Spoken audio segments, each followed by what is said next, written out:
good afternoon, everybody. Again, as Matt just said, whether welcome back or from this morning or from yesterday, either way, hopefully you're looking forward to discussing or hearing about some good things, where we are, where we're trying to go. Again, remember, we're always trying to go to a better roadside environment, one that if we are unlucky enough to leave the roadway, which happens just too often, that we'll have a good outcome, the best that we could expect. So this afternoon, we're going to follow on from yesterday's with special designs for situations that aren't the classic, just put it out there on the road to act the same as it did in the lab at the airport. But we can't do it just the classical approach. There's something that is going to affect being able to do that. But these occur often enough that we've gone out to get non-standard designs to address and be able to apply, all to make the barrier work as best possible. One thing I want to do before I get into the full session 5 is reiterate something we talked about yesterday. We were talking about the Memphis situation where we used the type 12 and it was used incorrectly, such that resulted in 6 fatalities of kids. NTSB came out, did a study and said a type 12 is the worst thing to ever do. Yet TDOT policy is, it's the best thing to do. And that's what we want to do, but it is only right when we do it correctly. We design it correctly and put it in correctly. And since no manufacturer has a license on this, they're not going to sell it to you. They're not going to write a manual for you. So this is it. So I want to just go over.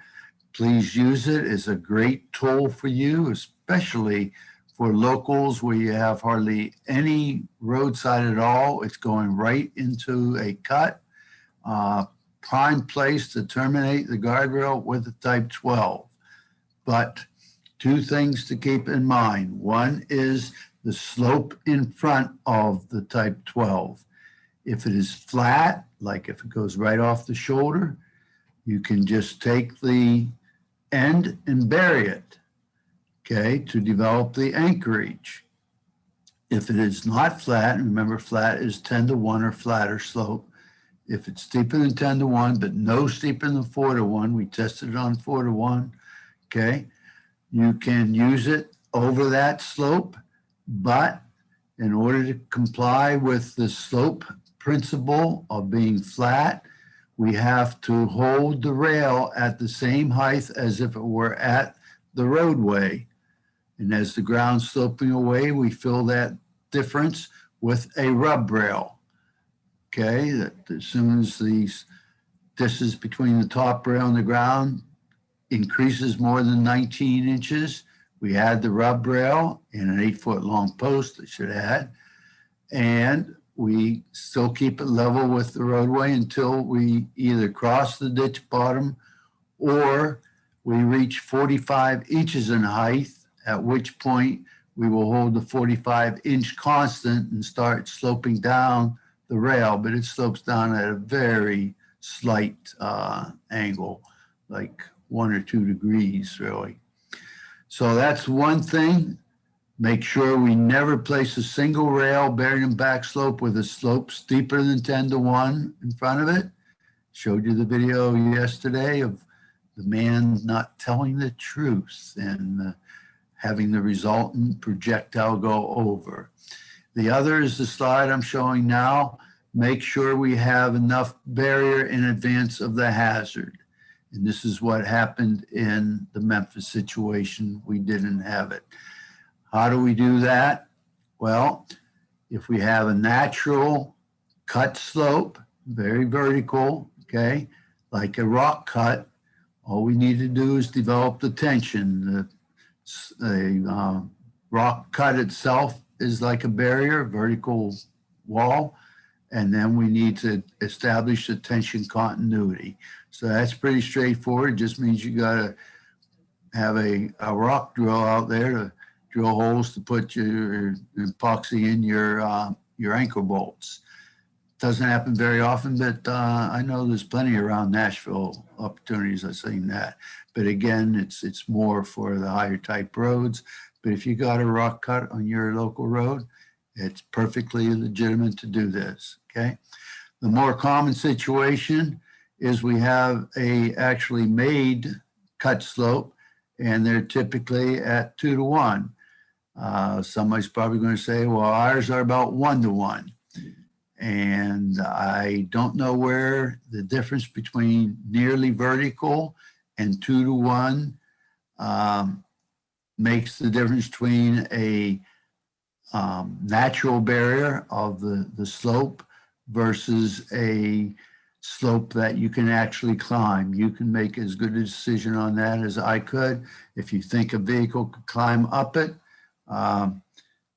treat it as a 2 to 1 slope. If you think it's more vertical, nearly vertical, like a rock cut, treat it like the rock cut. Just establish the tension continuity. But if it truly is a 2 to 1 slope, then what we've said is that the point of last effective barrier, which is where the face of the barrier crosses over the toe of the back slope, needs to be far enough upstream that if somebody does climb the slope, they're not likely to get into the hazard. And we've come up with a distance for that. If you don't like it, you want to make it more, you want to make it less, fine. Our distance for the high-speed road is 75 feet. Okay, that's where the face of the rail crosses the toe of the back slope upstream from the beginning of the hazard where you don't want a vehicle to get. Okay. And then, as in the case of Memphis, where it was a 3.5 to 1 back slope, it was a perfectly traversable, clear zone area that you could easily get on and travel, as unfortunately the Kinder Caravan did, and smacked into the concrete abutment wall. Okay, if it is flatter than 2.5 to 1, then you have to go through the calculation that we're going to go through in the second session this afternoon to make sure we have enough distance from where you can get over the burial or upstream of the burial and to the hazard. That distance is enough to come to a stop so that maybe you kiss that vertical concrete abutment wall, and that's it. You don't kill people. Okay, so a reiteration of what we covered yesterday, but this is the best thing you have. When you can use it, but use it correctly. Okay. Okay, moving into session 5, which again is a repeat of what we did this morning, but it's where the researchers have gone and tried to come up with designs that we can use in non-standard situations to have a crash-worthy or at least a generally accepted treatment. So here's a list of the 5, I count the number of dots, typical situations that we have something for. And this is a continually evolving art. It's really not a science, it's an art. And some of the things I'm going to show you that are in the TDOT standards right now, Ali is actually working on, coming up with something that makes it easier for construction, yet not going to have any less functionality. We don't sacrifice ease of construction. We don't sacrifice functionality for ease of construction. Okay, so we have long spans where we can't put in a post for some reason. What can we do? I'll explain why we talk about leave outs of for the post when we have structural pavement or rock, okay, which is the last one, but it's very similar. Our worst case scenario, what do we do at an intersection or an access break, such as a driveway, when we really want to continue the guardrail all the way along because we have bad stuff behind it. And then the concept of extra blockouts that sometimes makes it easier for us to be installing the guardrail. So these are what we're going to look at. Going way back, this is back in the 80s, last year, with the old G4 27-inch system, we still ran into situations where we couldn't drive a post for some reason, whether it may be a culvert underneath here, a utility going across. We wanted to leave out a post, and they came up with a design that said if you nest the rail over the gap where you leave out that one post and extend it at least one space on either side, that will work well. Well, we tested that with a big sedan. It worked well, and it was accepted and carried on. Okay, in fact, they said, you know, if it worked for one, maybe it'll work for two. And so they took two posts out. So they had an 18-foot span here. They nested the rail across the span and one space on either side. And that worked very well also.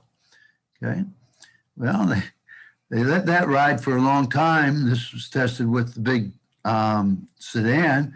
And then we got into that 350 with the pickup, and they said, you know what? There's situations where, not because of the pickup, but just situations that, can you take out 3 posts for us and see if that'll work? And they actually took that out, tested with the pickup, and they still nested the rail, but rather than just one space on either side, they had 100 foot of nested rail. And in order to make with the larger deflection expected, not having posts there, they made the 3 posts here on either side of the gap weakened wood post. Okay, we'll see this again and again, so that we would not pocket around a strong post on either side of our long gap. So that's what we had in the past for the G4 system. So you may see places out there where there's a post missing. You should be also seeing nested rail. Okay. With our new greater system, stronger system, they said, you know what? I'll bet you we can take a post out and it will work just as well. We can probably take 2 posts out. We can probably take 3 posts out. Well, they took 3 posts out, but they also, the same way as in the other one, made weak posts on 3 on either side of the big long span, okay, so that we wouldn't pocket. So let's see how well that works. We don't even have a slope going down. We have an opening. We had a big box here, and we just got air back here. Let's see what a mash test on this does. Okay, we counted the 2 doors. This is the MGS 31-inch system. Excuse me, that looks pretty good. But note one thing here, okay? Down here in the lower left, we got a lot larger deflection, okay? With the our standard MGS system, we're talking around 50 inches. Now we're talking almost double that. That's fine as long as you can handle that. And this head wall on the culvert, as long as it doesn't stick up more than 4 inches. If it sticks up more than 4 inches, we're worried about snagging on it, and that would be bad. If 4 inches is okay. So we have now a mash tested system that's been tested. It's not in your standards, okay? That's been tested taking 3 posts out. They said, well, if we can pass it with 3 tests out, we can pass it with 2 posts out. So that's just accepted. They said, well, if it passes with 2, it surely would pass with 1. But wait, our system is so much better. What if we took 1 post out and did nothing? Didn't bring in these 3 wood posts, okay?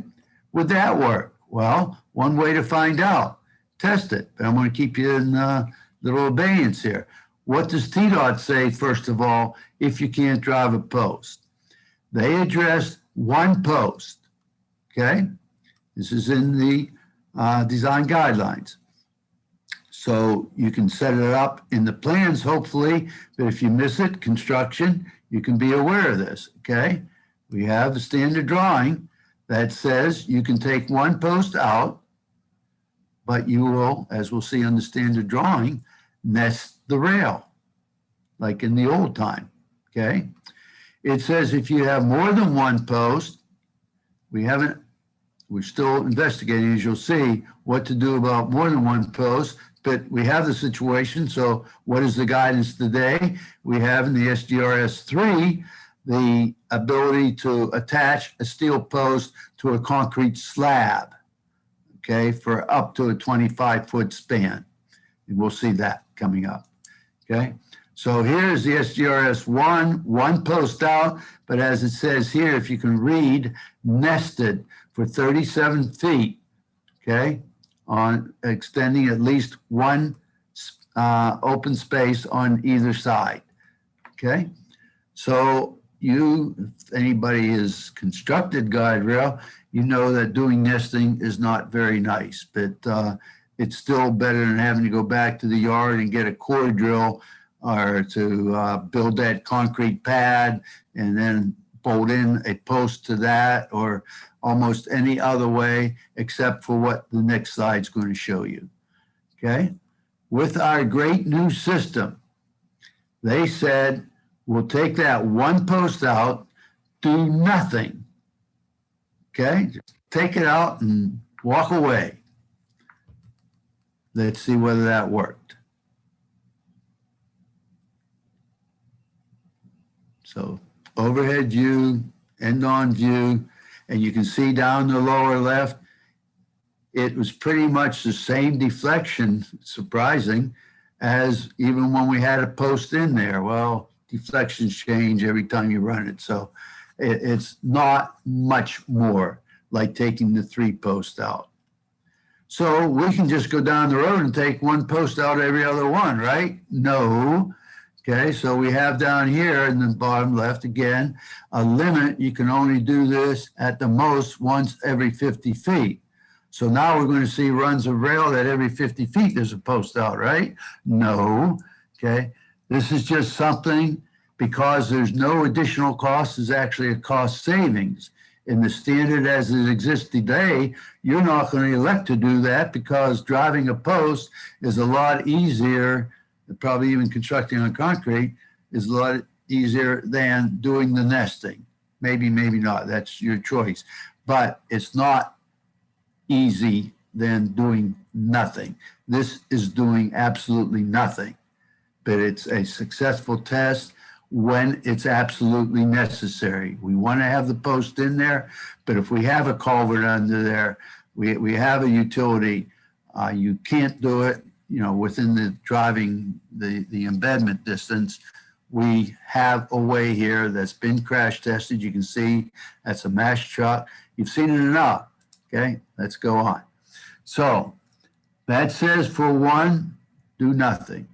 What it says currently today in the standard, okay, for if I have more than a 12-foot gap, it says I can go up to a 25-foot gap. And I will construct a concrete pad, reinforced, okay, and structurally mount the steel post to that concrete slab, whether it's 2 post or 3 post. Now, this is all it shows in the standard, but I'm telling you, and probably news to Ollie, it's not generally known, PennDOT says, well, what if I have 4 posts or 5 posts? Can I still do this? Will it still work? And so they went and paid Texas A&M to do a crash testing on 6 posts removed. Okay, posts not removed, said it again. 6 posts mounted on a structural slab rather than limiting it to 3, and that passed, okay? And there's no stiffening, even though this seems to be maybe a little stiffer, okay? There's no requirement to go to put an extra post in on either side to be sort of a transition. They made that determination as well, okay? So this is what we have for up to 25 currently in the standard. So we have something to be able to take care of if we have some large obstruction here, pipe arch or something, okay? I somehow got this in twice. I was going to take it out. Karen wouldn't let me take it out because it'd get these numbers down here all messed up with your notebook. So it's in here again. So what the hell? Let's see it again. Still looks just as good. Okay. So it won't even go away. I can't get rid of it. Okay. What if I have more than 3 posts and that I can't structural mount them? Well, if the slab is actually my riding surface, we have a standard where we can structurally mount the steel post to the slab. Same 6'3" post spacing. This could be triple 10s, triple 20s, okay? Structurally mounted. Your hydraulics people probably wouldn't be too happy because if this gets hit, you're probably ripping up your deck, which is your top slab of your box. So not the happiest thing in the world, but it is acceptable. As far as I know, it's not been tested, but it's just generally accepted, okay? Which makes sense from what we just talked about. But we did do something where we did test for situations where we have something that looks like this. What would you do here, okay? The riding surface is not the top slab, okay? You could dig down and mount to the top slab. Again, if you had enough distance, which it looks like here, you could dig down and put it in the structural slabs that we had back on the SPL3, I think it was, whatever it was, okay? But they came up with a better one that is crash tested, okay? And that the hydraulics people probably are going to love, or the bridge people, because it's designed, okay, not so good. Here it is in your standard, SGRS 5. It's designed with, it says right down here in the title, a weak post, so that I'm not going to break up my slab. And I mount it right on the side of my deck. And this has been crash tested to MASH. I have to close up the spacing some, okay? It's half spacing. It's a weak post, but it's not going to wreck my deck. So this is a very nice addition to the standards, makes everybody happy, okay? So we pretty well treated places where we can't drive posts for some reason or have to attach them to existing concrete, et cetera. So that takes care of that special situation 1. Let's move on to special situation 2. Remember I discussed that how this guardrail works is the bumper hits the rail, pushes the system back. We want to get a first movement of the post, whether it's wood or steel, back to crush the material behind the post and absorb some energy in the plastic deformation of that material, the crushing of it before it fails. So if for some reason we have a post that needs to go into structural pavement coming through the shoulder, or as the picture on the right shows, this state uses what's called a mow strip, 4-inch Portland concrete, okay, to stop and make it easy for maintenance to not have to hand mow around the post, okay? But 4 inches of structural concrete is structural pavement.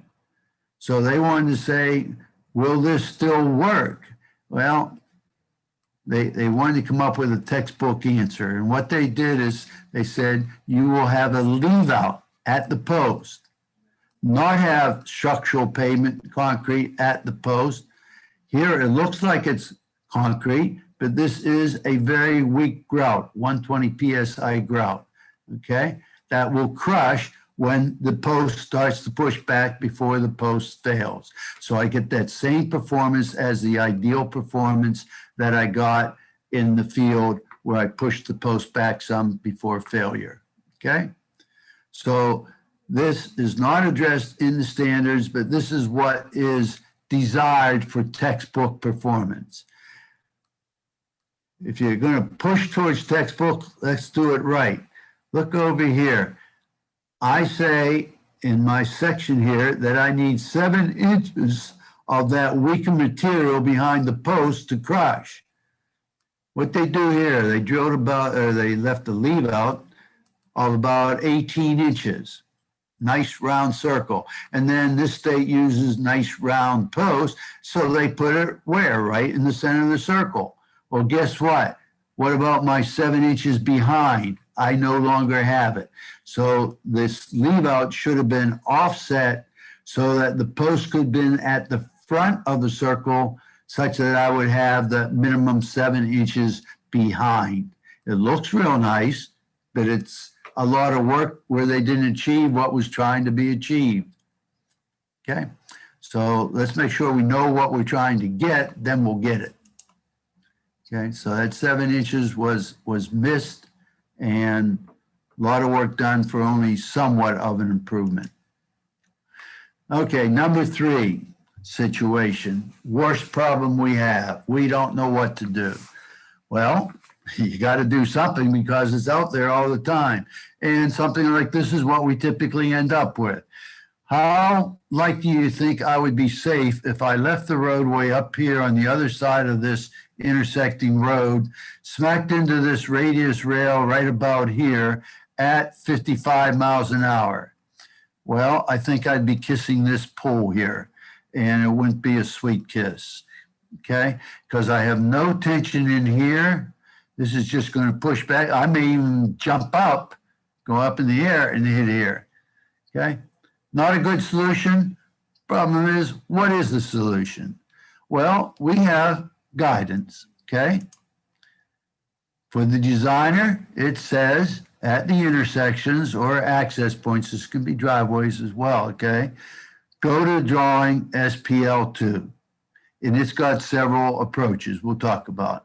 If you can't use this, okay, because of limitations, because both of these that are in the SPL2 require that rail, as it turns the bend, to come down here a considerable distance to develop tension, okay? And most of the time, we don't have it. On a public road, we can, but if it's a driveway, we're not going to get past the right-of-way line, okay? So what do? It says you go to the GRA4, where you have an inline anchor and a radius on for just one rail element, so I don't have a spear looking at me, okay? And always as far away as you can to reduce the likelihood of being able to get to it, okay? So here's just one of the two options on the SPL2. This is for a wider radius, okay? And the specification is when I have a side road, meaning a public road, okay? The other one is for a driveway, but again, you probably aren't going to be using it at driveways because it extends down the side access some distance, which may end up in the middle of somebody's living room, okay? Now, this per se was not tested to a criteria. These are weakened wood posts. It was tested to a 50-mile-an-hour big sedan, and that's what we've been using for the 40 years since that testing was done, okay? We have no tension development to the 25-degree hit through here. What we rely on is tension development down the side road and tension development along the main road that we get by inserting an inline anchor. This is not going to work like the tension development we have on the parallel rail, where we hit it, we develop tension going in either way, and we get redirected. Here we're coming right into the end of it. We're going to smash this, smash these weakened wood posts, and the rail is going to form like a big spider web. Whoops, sorry. Okay, and stop the vehicle in here. So all this area back here where the spider web's going to give needs to be a clear area, as in the note over here. We have a length and a width, okay? So it can be a slope, can be a 2-to-1 slope going back here, but it can't be a tree or like that pole or big boulders back here, because this is going to want to move back, the vehicle is going to go with it. And as long as it can move, we're okay. But again, it hasn't been tested to the modern testing. So great effort done to come up with modern testing. And I will show you one. How do you like this? This is a Thri-beam. Here's the side road. Here's the main road. Okay. We got a Thri-beam. We got sand barrels. We got cables over here. Okay. We got anchorage to develop the tension this way, anchorage this way, whether it kept on going, or in this case, it's anchoring into a faux bridge rail. Okay. It passed 350. It was done at the behest of TxDOT down at Texas A&M. Well, it's passed it, but it still has not been put into the TxDOT standards as far as I know, because it's quite complicated. So the NCHRP, you may remember I mentioned them for the 350. They went out with a project that you guys are going to get a first view of one of the testing, because it's not done yet, but Karen's company is the one who has the contract. And so what we're going to see here is testing a 5,000-pound MASH pickup at 62 miles an hour coming into a radius rail. Well, you say, hey, dummy, why do you put 50 up in the title? Because we did it at 62 miles an hour with flat ground behind here. I shouldn't say we, they did it, okay? But then they said, that's not the typical situation out in the field. Most of the time, we're going to have a 2-to-1 slope right behind there.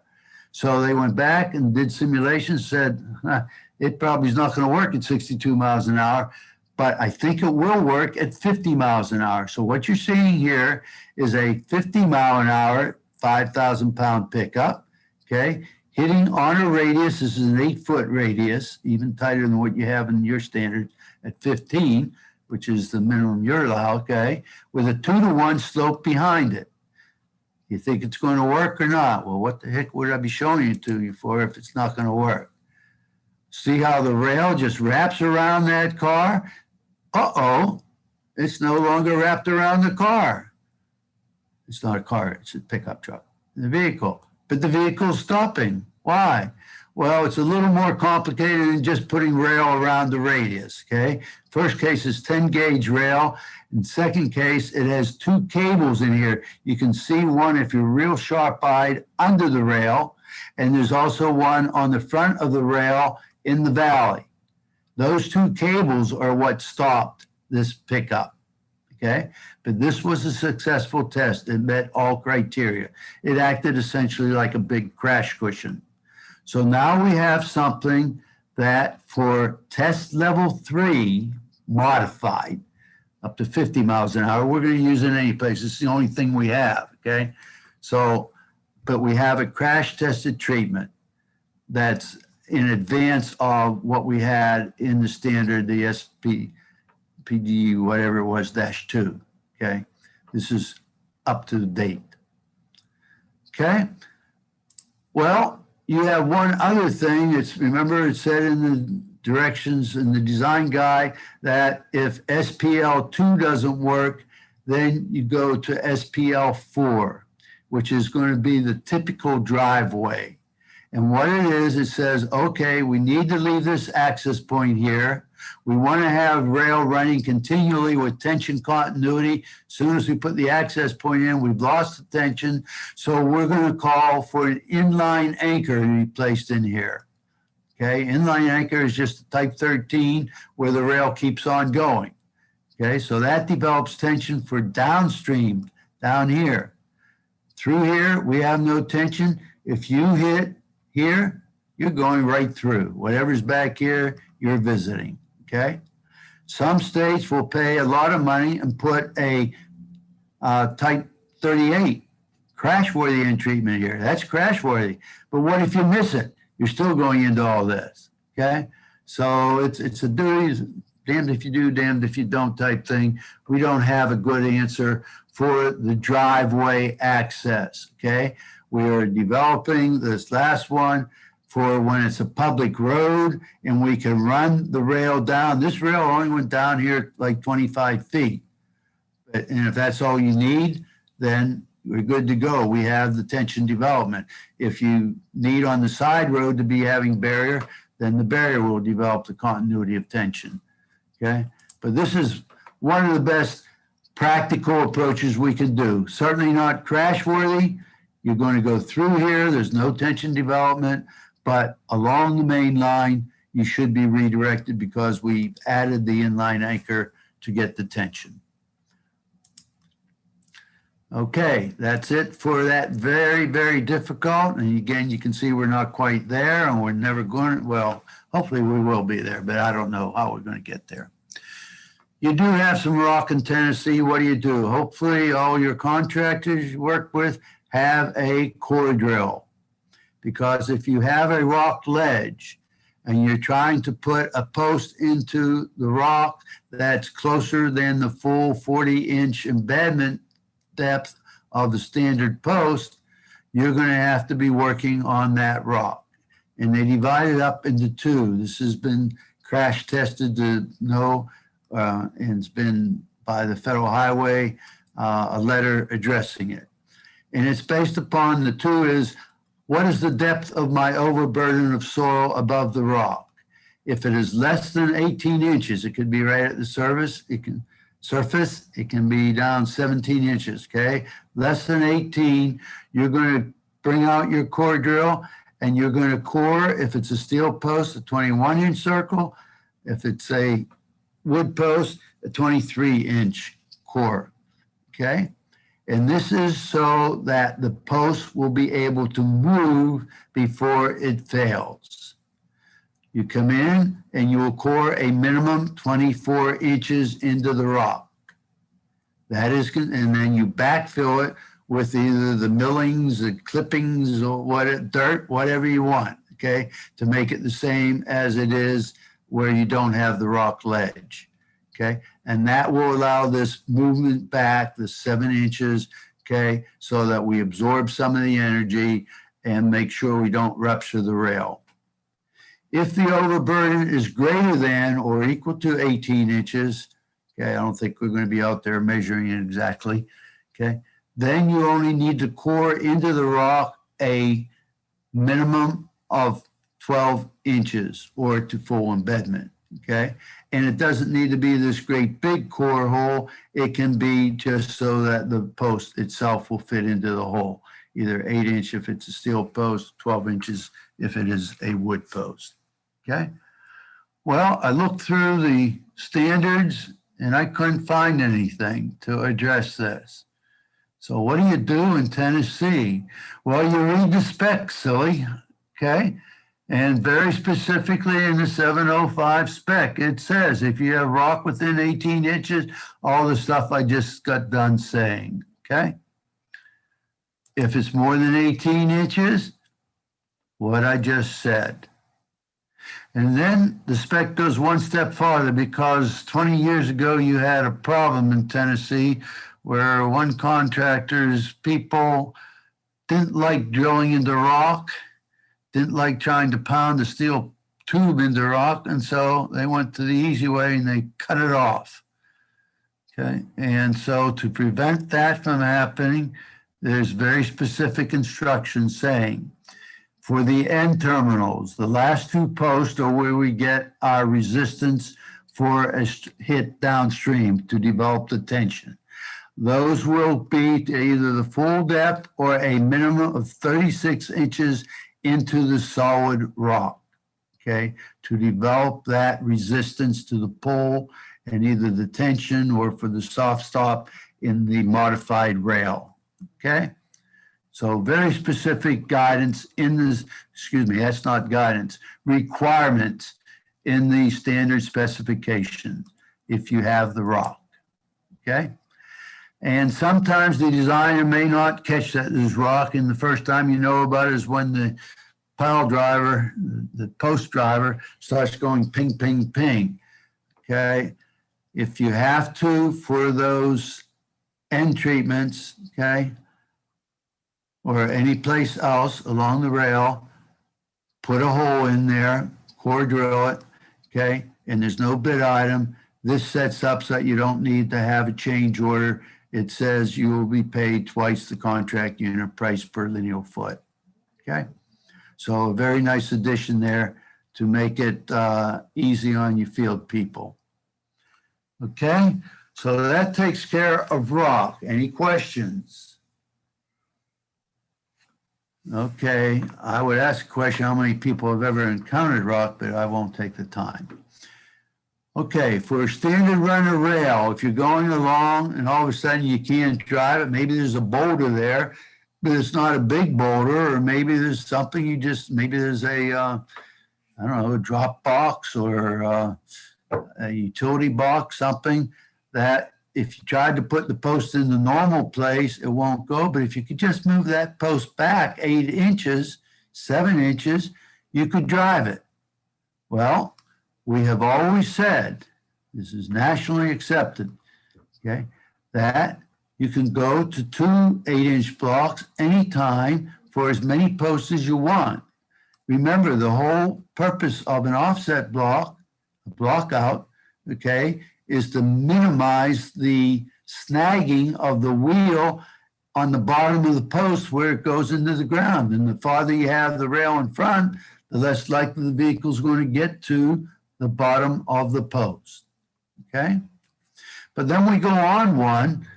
Now, we got a photo over here that shows, I don't know, I can't even count how many we have. This is not the standard runner rail. This may still work, not desirable, but if it was absolutely necessary, because this is so stiff here, it's not going to move much. But back down here, it's going to move a bunch, like 4 feet, okay, 3.5 feet that we said, okay? So 2 blocks, we're still happy with that, even though we haven't tested it, okay? Although, well, I'll just leave it at that. What Federal Highway has been saying is if the 16 inches doesn't make it, but if you add 1 more block and have 24 inches, in other words, 2 feet of blocked out distance, we'll accept that, okay, generally only once, okay? And why do we limit it? If 2 is good, 3 is better, right? Well, remember how this system works. When I hit it, it starts to push everything back. That post is rotating. As it rotates back, that long moment arm here is going to go up in the air. And if it goes up in the air, it may drag the rail before it separates. Well, if we have it only once, we think the rail will pop off there. If we get a couple of these, several of these, okay, we're afraid that that would pull the rail up before it's separated and a lower vehicle could get underneath the rail. So that's why we give this guidance from Federal Highway that it is limited to generally only 1 post. Now, that being said, that's the feds on their recommendation. It's not based on anything. In fact, if you read the roadside design guide, it says you can have 3 feet, not 2 feet, 3 feet for several posts. I know that's never been tested and never should have gotten put in, but that's what it says. This is Federal Highway's recommendation here. You don't work for Federal Highway, you work for TDOT. TDOT has their circular letter out, and it says you can allow a maximum of 2 additional blockouts on up to 3 consecutive posts, if that's what's necessary to get past some obstruction, okay? No testing for this until Ali sends it to me, okay? No testing for this, but TDOT has made this determination, and that's what you go with. This is what Federal Highway conservatively says, okay? So hopefully that takes care about the allowance to put in extra blockouts. What about if I have 2 runs of rail, either 2 new runs of rail or 1 existing run of rail, maybe here, and then I put in a new cantilevered sign, or maybe it's a sign bridge. I need to shield it. And so I put in a properly designed length of need advanced guardrail, and it gets relatively close to the end of that last existing run. Well, what is relatively close to where I should just forget about putting this type 38 on here and just bring them together? Well, the general guidance is 200 feet. Okay, and that's plus or minus. If it's 205, close it in. Okay, if it's 505, leave it open. And close it in only if all coordination has been done to make sure you don't need the access through there. But I'll tell you, going through here is probably doing no favor. It wasn't bad enough that you were putting barrier in to shield this ditch, but it's certainly not going to be real nice. And if this tree grows up and you hit it, it will be even less nice. Okay, so regardless of whether it saved a little money or not, it's just nicer to hit the side of fully tensioned, fully effective barrier than, as you saw in the video, a shallow angle hitting the end of one of these type 38s. Okay. Okay, so I don't have a number. Ollie, you can, if you know where something is out there in writing, put in the general recommendation is 200 feet. Okay, what we do have guidance on, oh, I want to go back. The question came up this morning, said, okay, well, this is not an exact multiple of 12.5 from this post to that post, the last line post. What do I do? Okay, very simple. There's no problem in the field. You just field fit it. You can have, you don't have to have both pieces of rail have their 8 bolt holes for the splice in the exact location. You can use the front rail, we'll talk about lap later, the front rail, use the 8 holes in it as a template to drill 8 holes into the downstream rail element wherever it needs to be to put in our 8 bolts to establish our tension continuity, okay? Yes, you're allowed to drill round holes, whether you make them 7/8 inch or 1 inch, okay, or 3/4, as long as you can fit your 5/8 inch splice bolt in there, that's all that's important, okay? Contrary to, we'll talk about that slot bolt hole that we talked about yesterday, and we'll talk about again, okay? What we do have a guidance on is how you adjust the height when you're tying from one project into another, where we're putting in the new 31-inch MGS rail and we're tying into the old 27-inch. And you have this very nice detail in this standard drawing here where you raise the height to 4 inches and you get the splice off the post by adding in, or whichever way you do it, okay, a post here at 3 foot from the end here, and then you start the next post beyond the splice at the 6 foot spacing, okay? So this takes care of it. For tying on a new project, I'm going to give you something a little different from this on maintenance, okay? But people going down the road will hardly even know the difference of this. And they're not looking at our beautiful guardrail anyway. So those were the special considerations where we have designs that are either tested, as you saw in videos, or like that last height adjustment, that was just determined administratively by one of the research facilities, and that's what we go with, okay? So we've gone through the specials. If you have other special situations you want to ask about, we'll do that. I see we do have a statement, a question from Andy saying, did that say a minimum of 36 inches into rock for a 60-inch tube? If you're putting in the SGT, again, I'm not real familiar with it, but I believe that probably is a 60-inch tube. Yes, 36 inches into the rock. If you're putting in the big I-beams that are used with either the MSKT or the soft stop, yes, it's whatever depth of that of the I-beam will be a minimum of 36 inches into the rock. Then you can cut off the bottom, but it will be a minimum of 36 inches into the rock. Hopefully that answers your question. Okay, and that is TDOT coordinating with the manufacturers, I believe, to make sure. Remember, we're looking for a lot of resistance developed by those end anchors for downstream hits.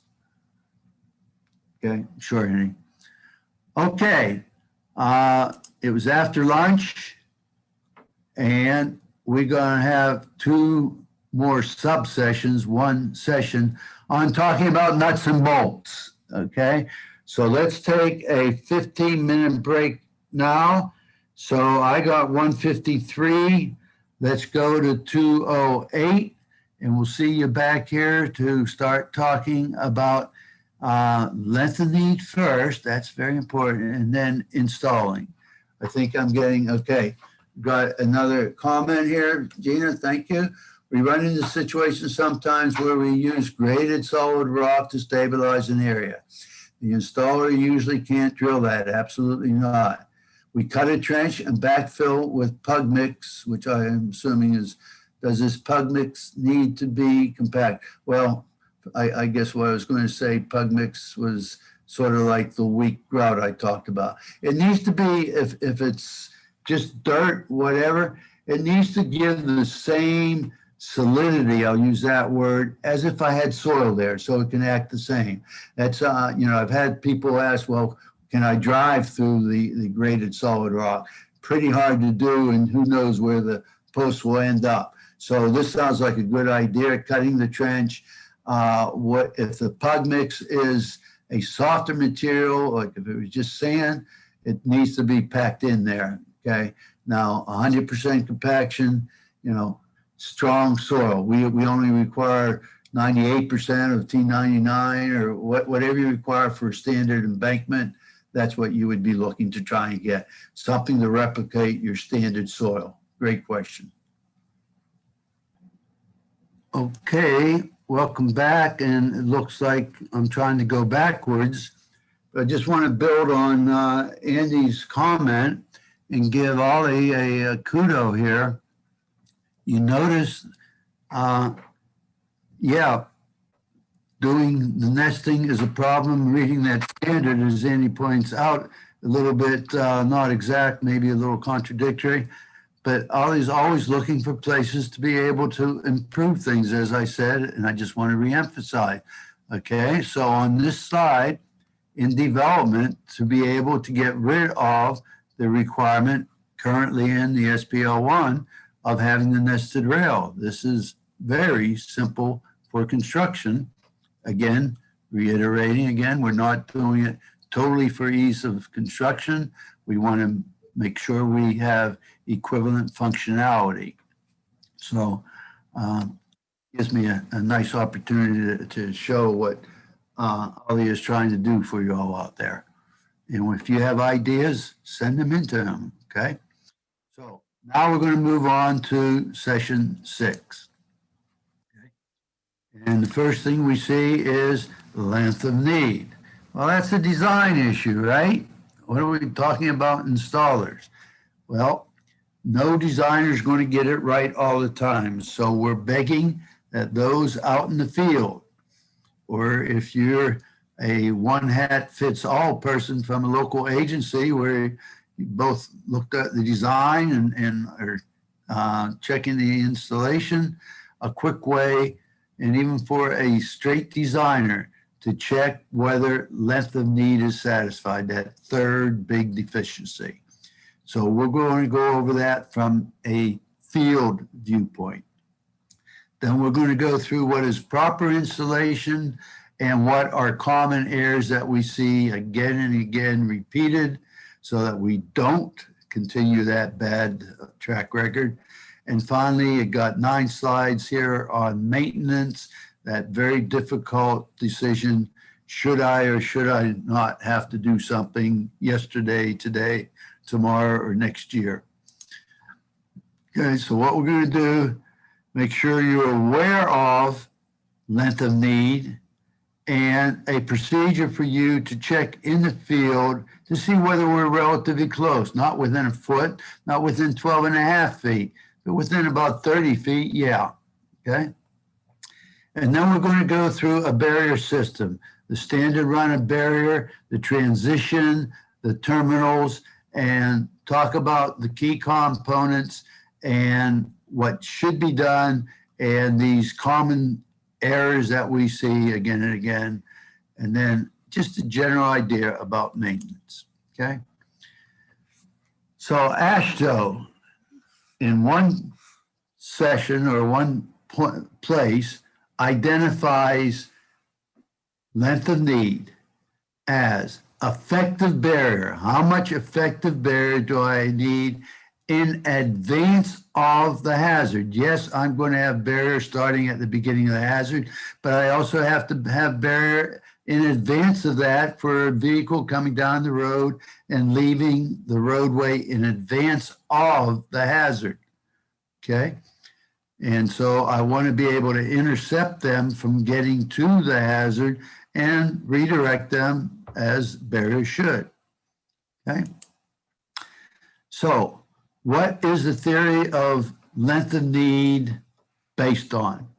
Well, first of all, identifying a hazard that you have determined needs to be shielded. Remember, we want to get rid of it, get it farther away, all the other things. And if you can come up with out in the field a way to eliminate a hazard, check with the designer to make sure it's okay. And if you can, get rid of it. That's number one.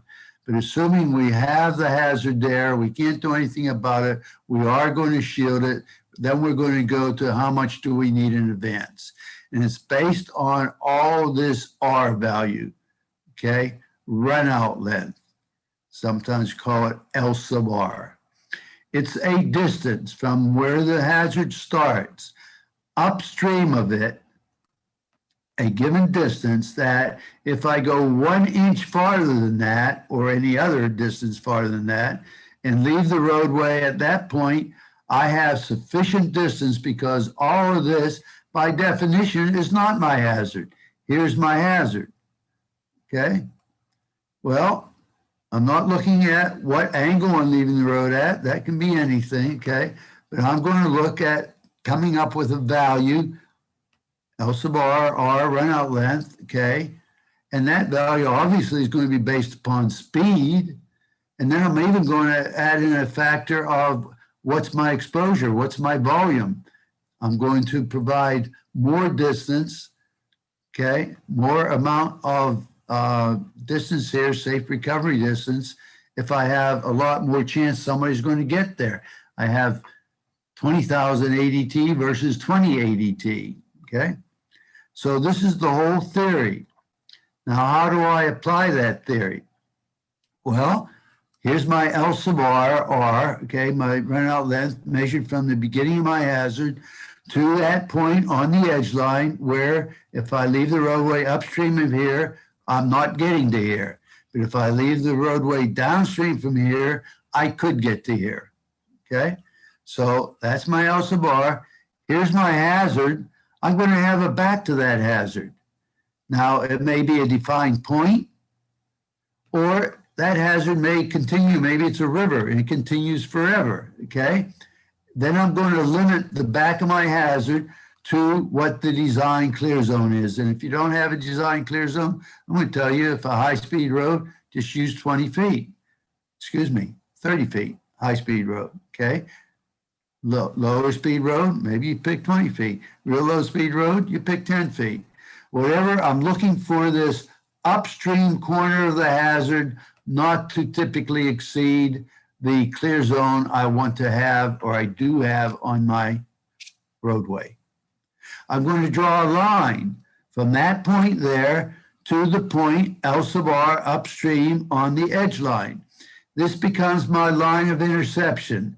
I want to place my barrier in here someplace between the edge line and the front face of my hazard. Doesn't do any good to put it behind. And bring the barrier in advance to intercept that line. And I'm going to be able to calculate out If I'm a designer, go through some nice fancy formulas and determine X, the length of need, as is called in TDOT LONN in advance, okay? This is the distance I'm looking for, okay? Sounds fun, right? You want to do it. And then if you do it, you get to use all these fancy formulas, okay? Or you can use just this formula, which is the same as is in the standard, but it's only for when the guardrail installation is placed parallel to the roadway, okay? This looks a little more formidable, but no big deal, okay? Don't expect you to have to go through the high math, but what I would hope is that you, as part of the brotherhood and sisterhood of trying to get a safer roadway environment, will do this for your projects, okay? You go and very carefully stand on the edge line at the upstream end of the hazard, okay? And if you're a foot below or 2 foot above, no big deal, close to where the hazard begins. Then you get some exercise. You turn and you walk upstream from the hazard. A nice, easy number to remember. How long is a football field, American football field, okay? 300 feet if it's high speed. Don't walk so far if it's low speed. 200 foot's a nice value. When you get to this location, stop. Now your eyesight is going to be that line that the designer draws on their plans. And you sight that upstream back edge of the hazard, okay? And you're not going to get a tape measure out if you're using 30 feet to determine exactly 30 feet. You're going to guesstimate 30 feet. If it's the back of a bridge pier, you look at the back of the bridge pier, okay? Very simple. That's the line of interception, the same as the designer is going to use. You should see if you're putting in new, if you're checking old, okay, you should be seeing about where the guardrail is to end. About, I say here, plus or minus 30 feet.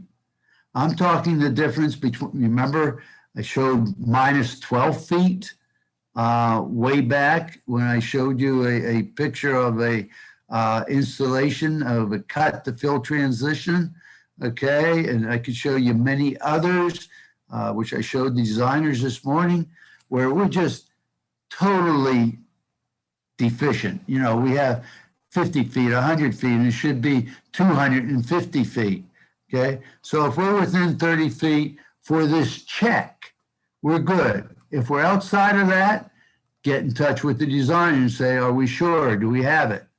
Sometimes it's making sure we're looking at all of the hazards. Like if I have a bridge over a stream, the end of that bridge rail, the blunt end of it, is a very serious hazard that's very close to the roadway. But if I have a clear zone I'm trying to get of 20 feet, that blunt end is probably only going to be 8 feet from the edge line, and whatever the bridge is going over is going to extend way beyond the 20 feet.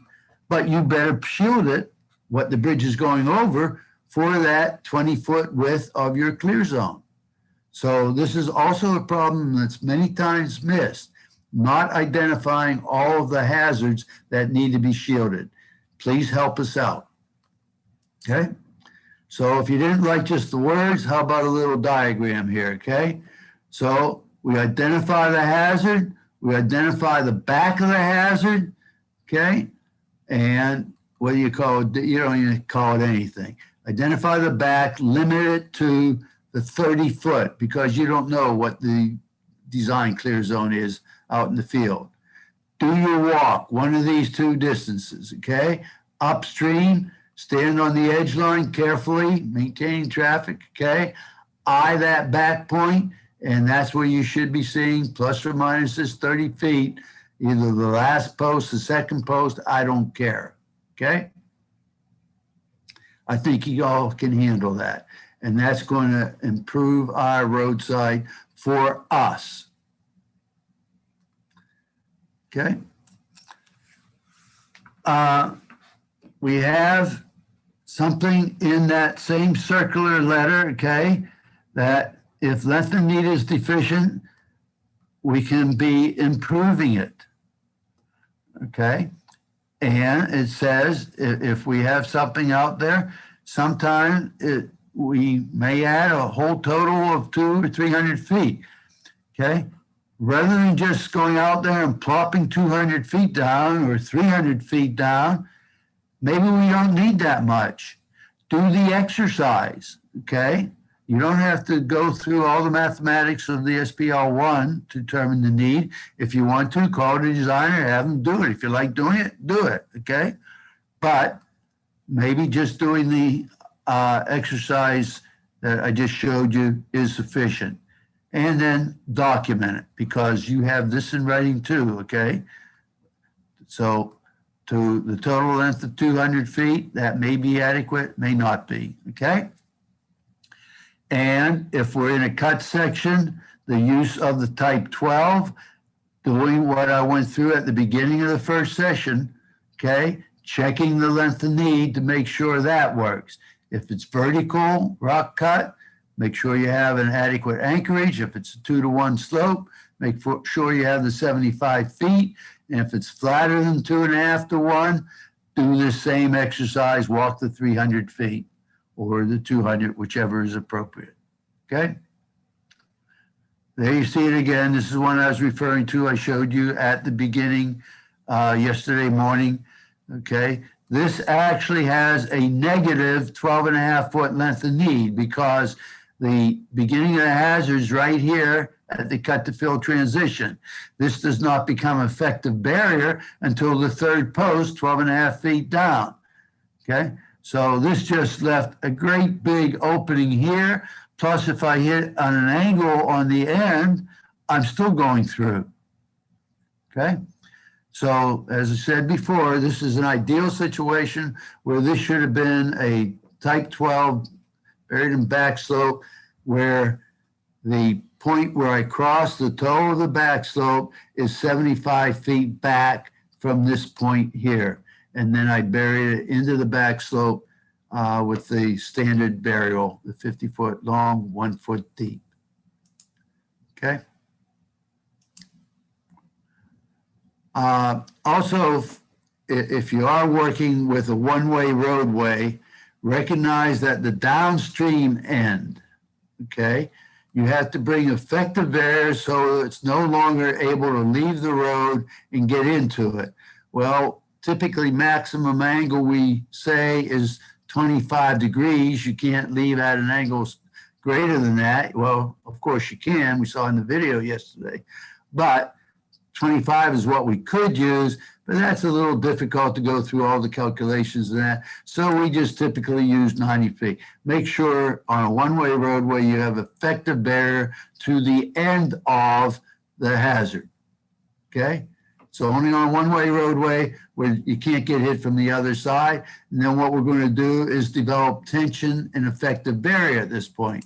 Well, remember, I said yesterday that our type 13, although for many years we assumed at the post number 3 we had effective barrier, they did some testing and said no. So don't be surprised to be seeing on plans an additional 25 feet beyond the end of the hazard to where you start your type 13, okay?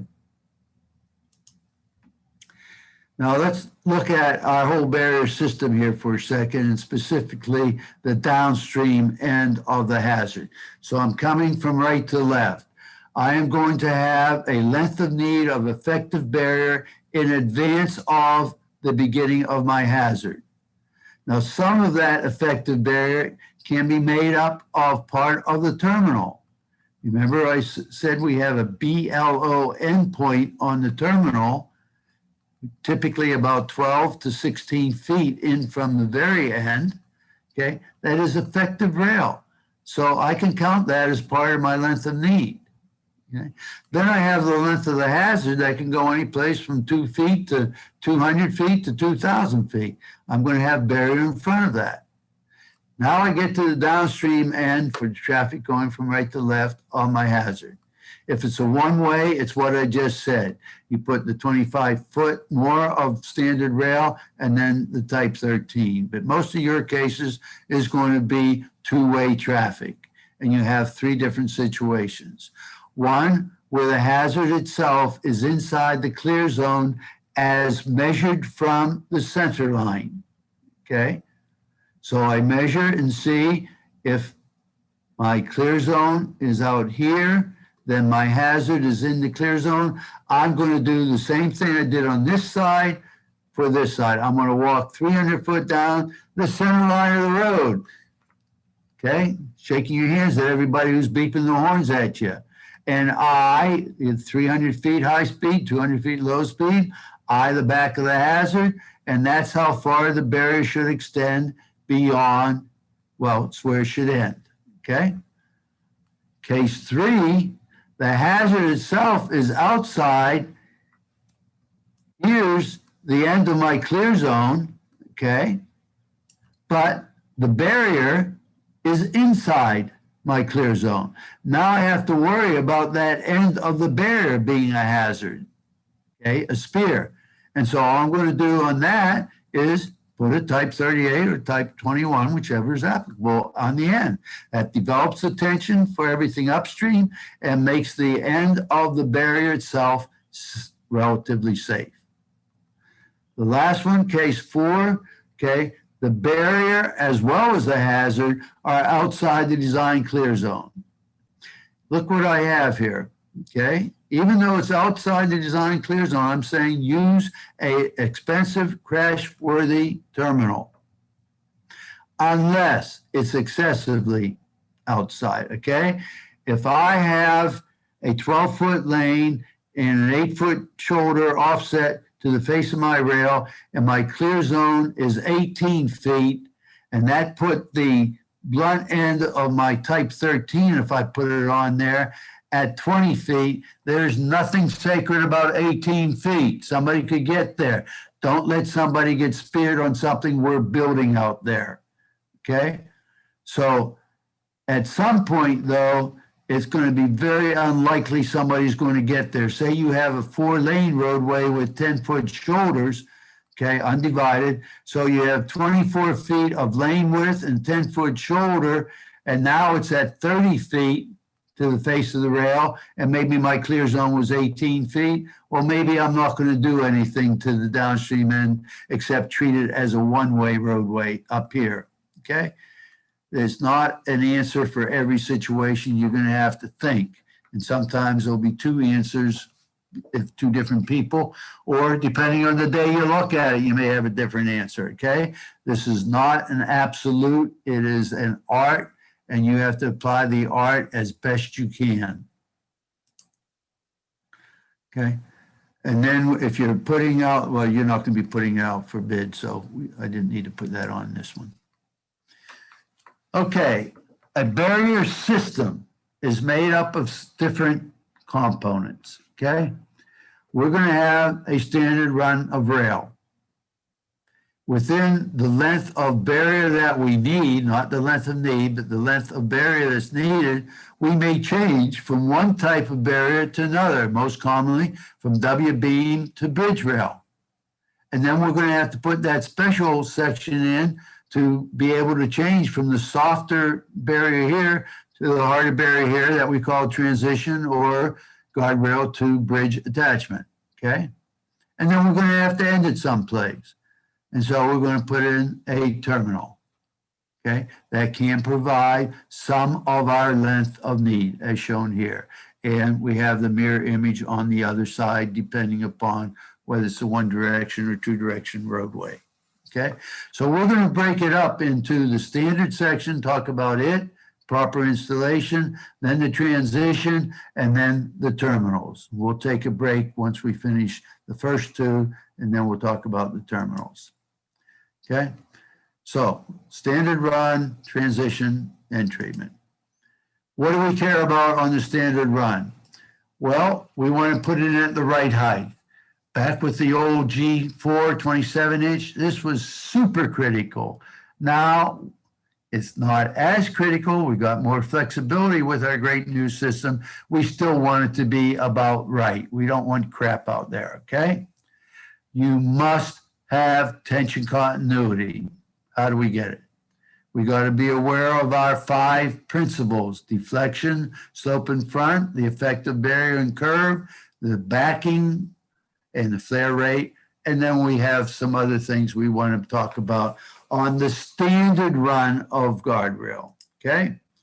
Well, if we had G4 out there, okay, it was supposed to be 27 or 27 3/4.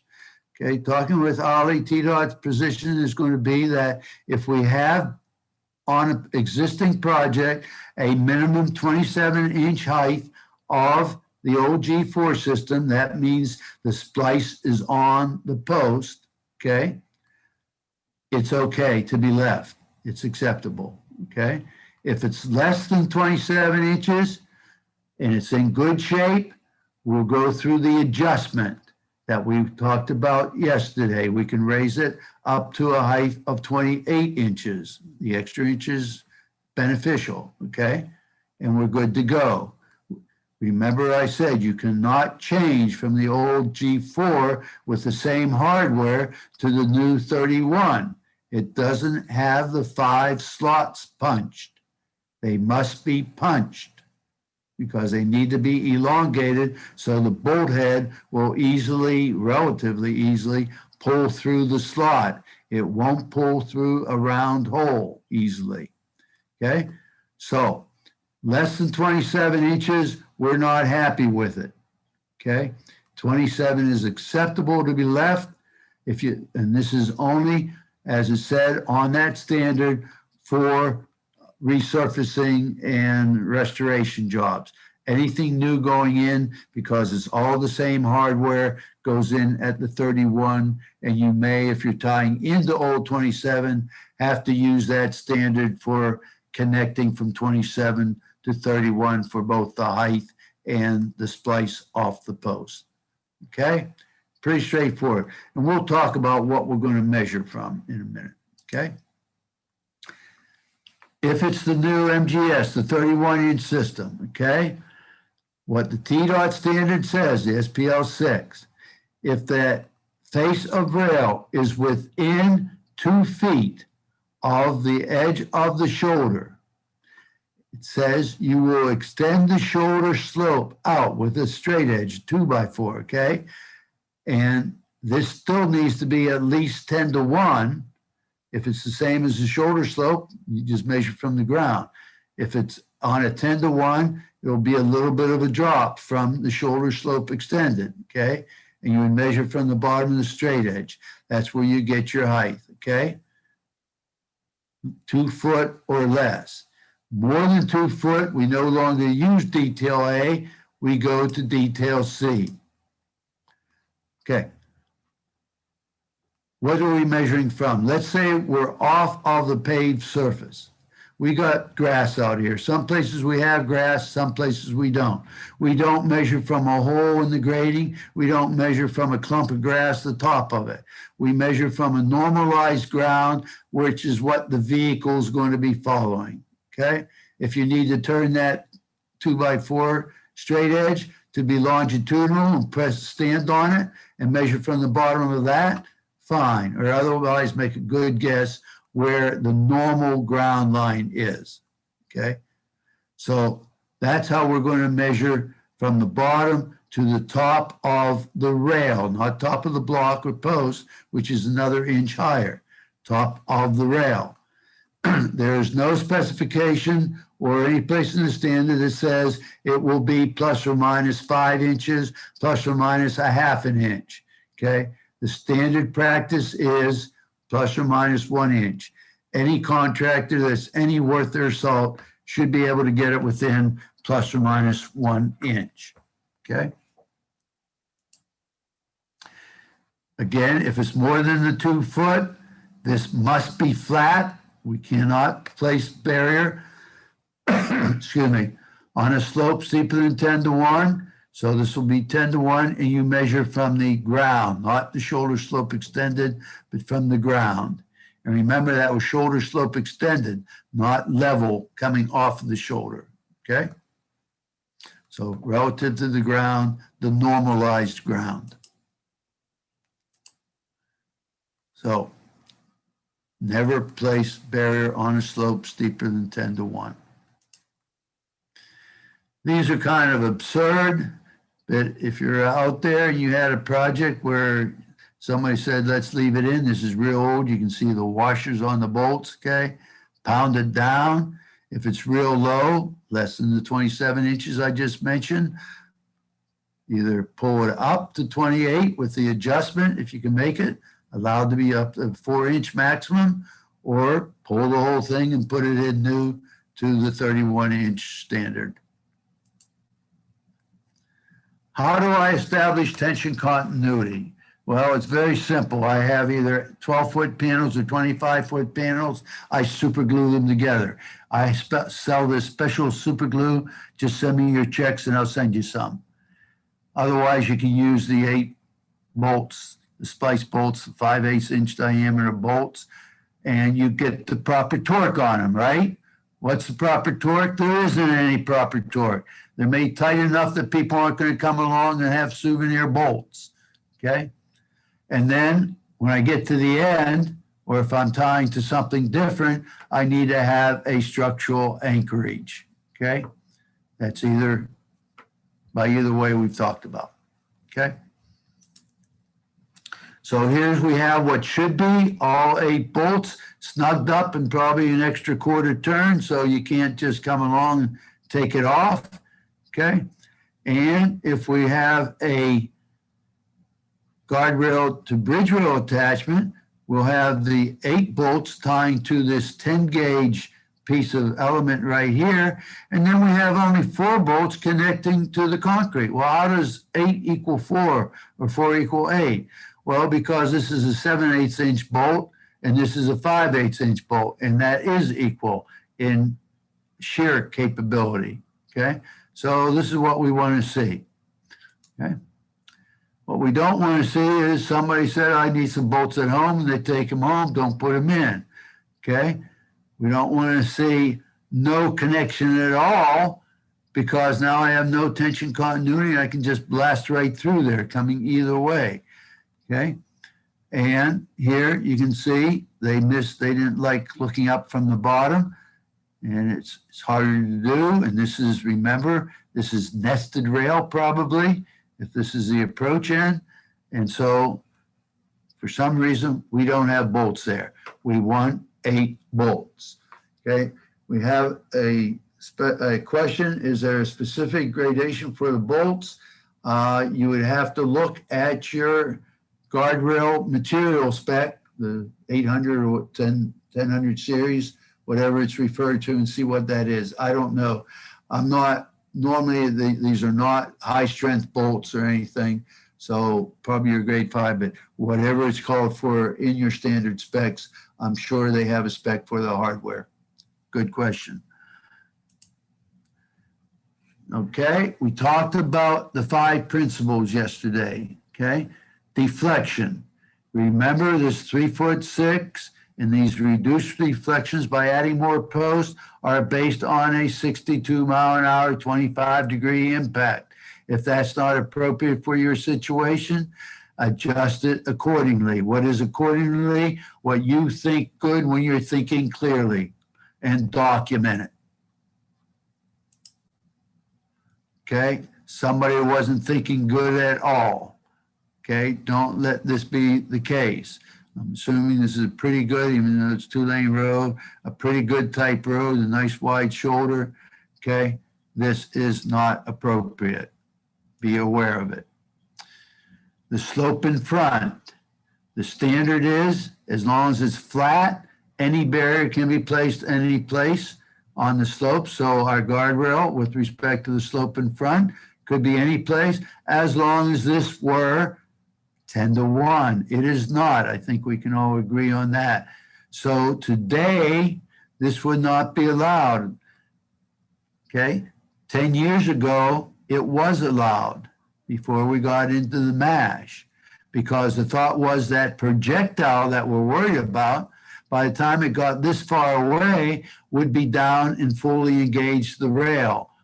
Okay, whereas yesterday I showed you with rail placed right here, the projectile went right over it.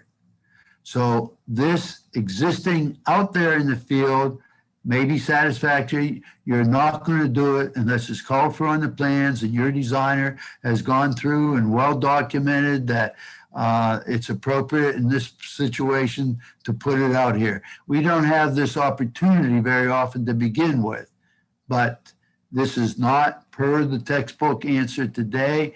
It is, if its slope is steeper than 10 to 1, the face of the rail should be at the slope breakpoint. The curb, remember on the high-speed road, we're allowed to have it up to 6 inches behind.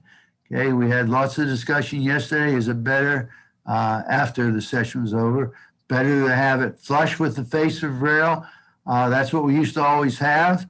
But a lot of people, when you have the concrete curb and gutter, probably doesn't make much difference. You can move it here, but many times when you just have a concrete gutter, concrete curb and asphalt right up to it, and you want to come along later and do a milling, this rail gets in its way.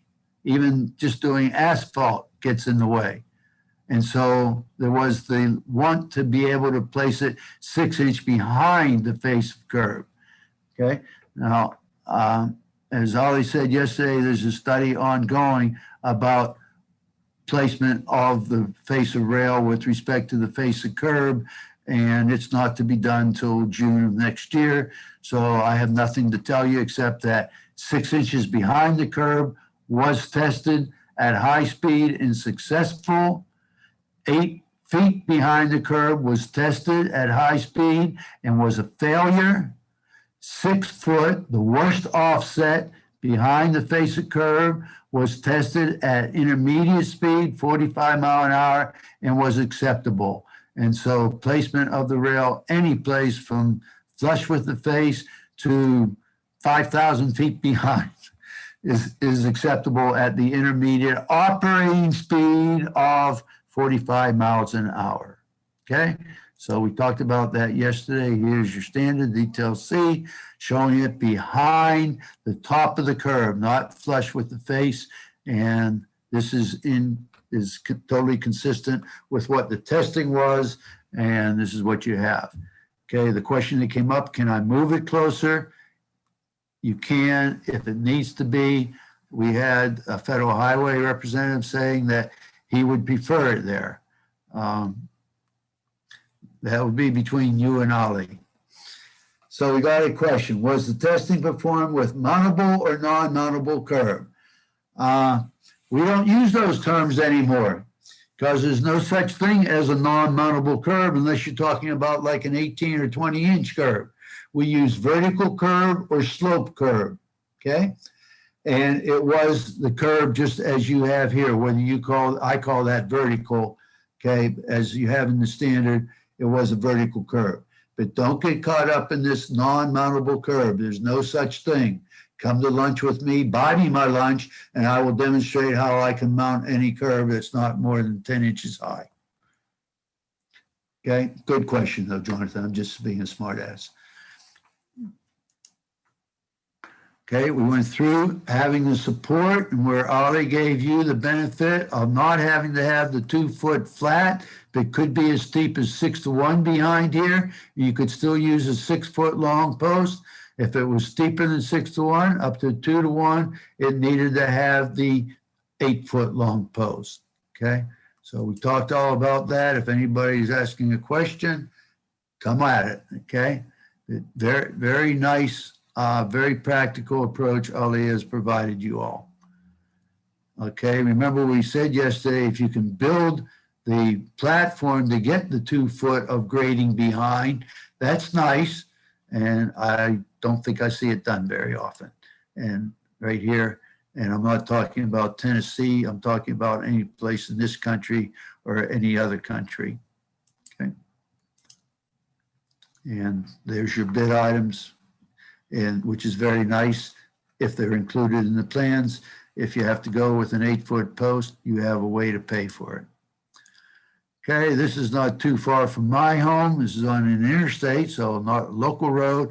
But I would bet you any money this is about a 3-to-1 or steeper, maybe a 2-to-1 slope.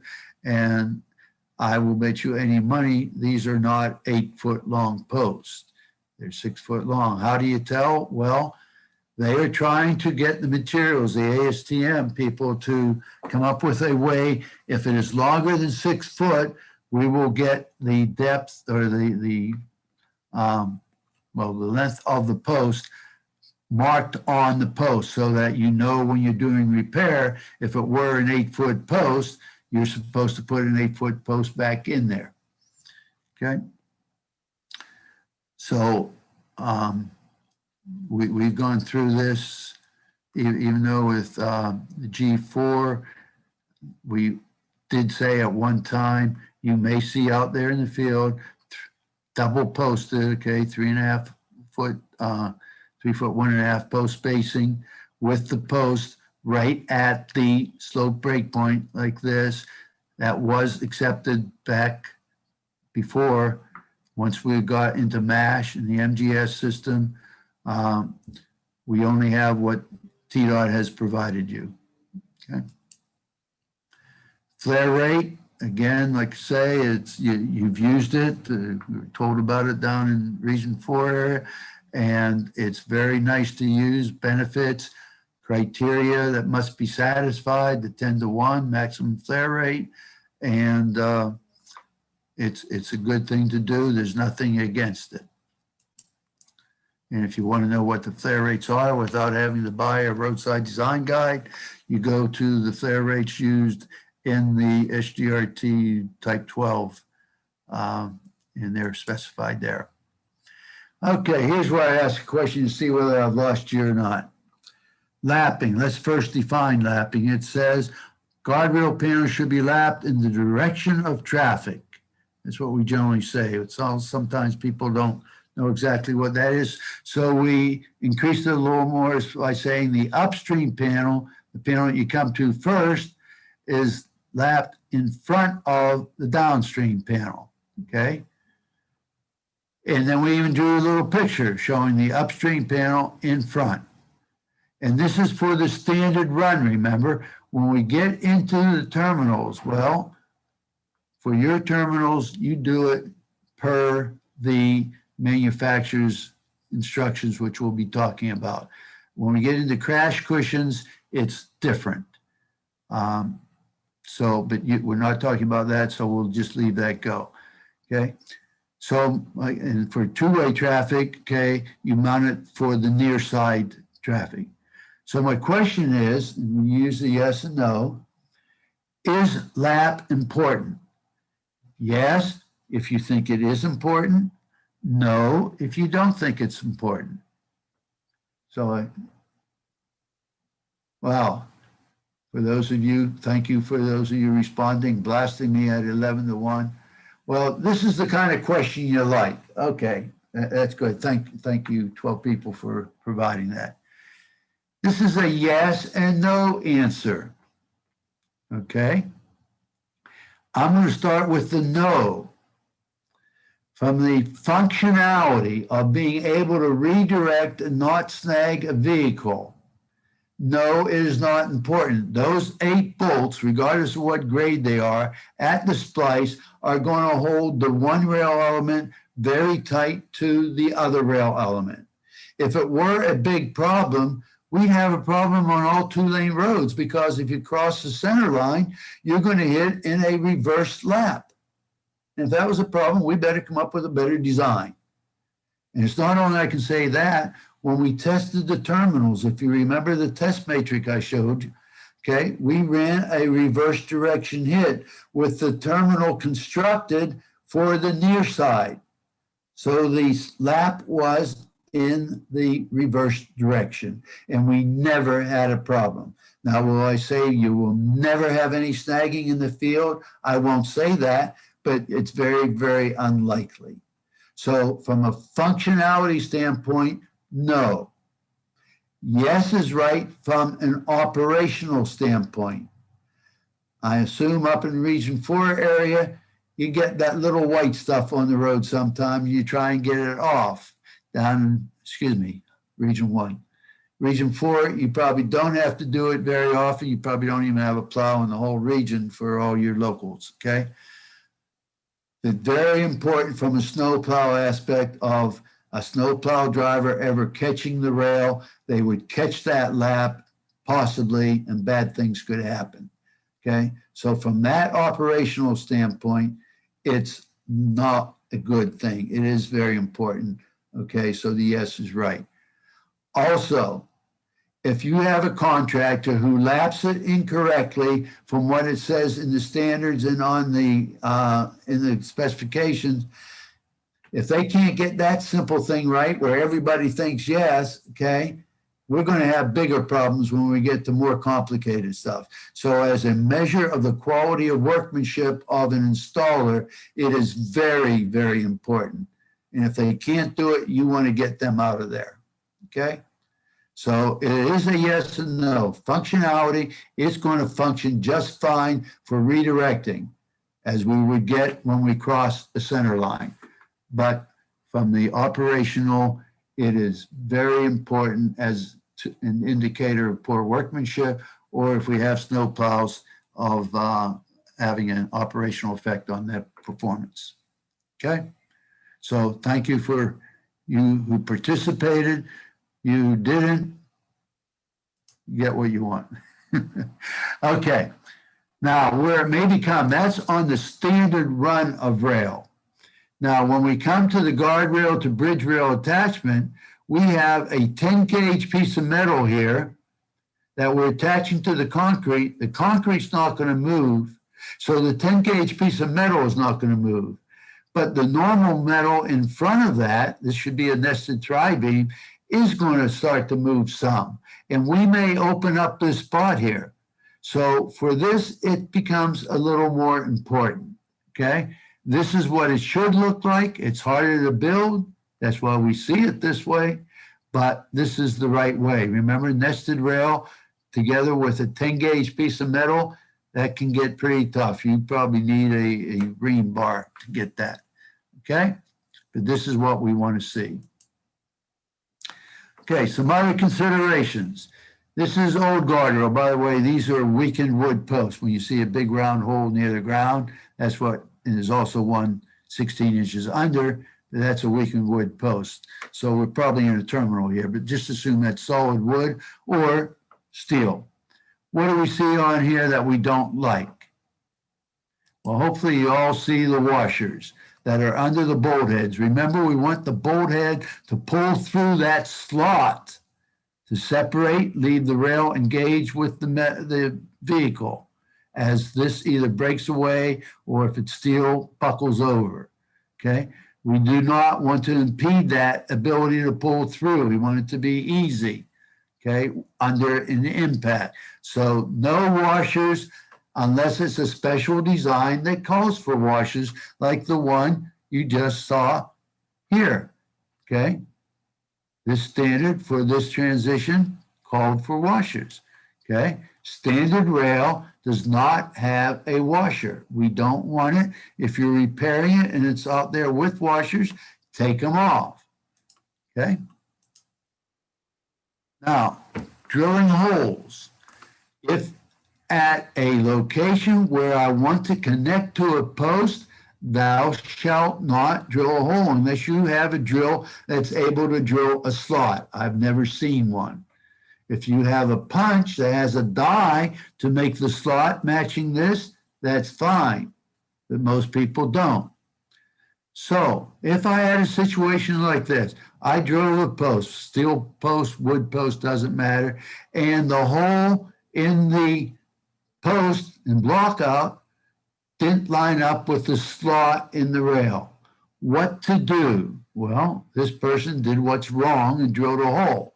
This is not going to separate easily. Bad, okay? What could you do based upon what we've talked about before? Well, I've said you could take this post out and it would still be okay. So I don't need a connection of the rail to the post. I don't want to take the post out. I got the post in. It's giving me some push.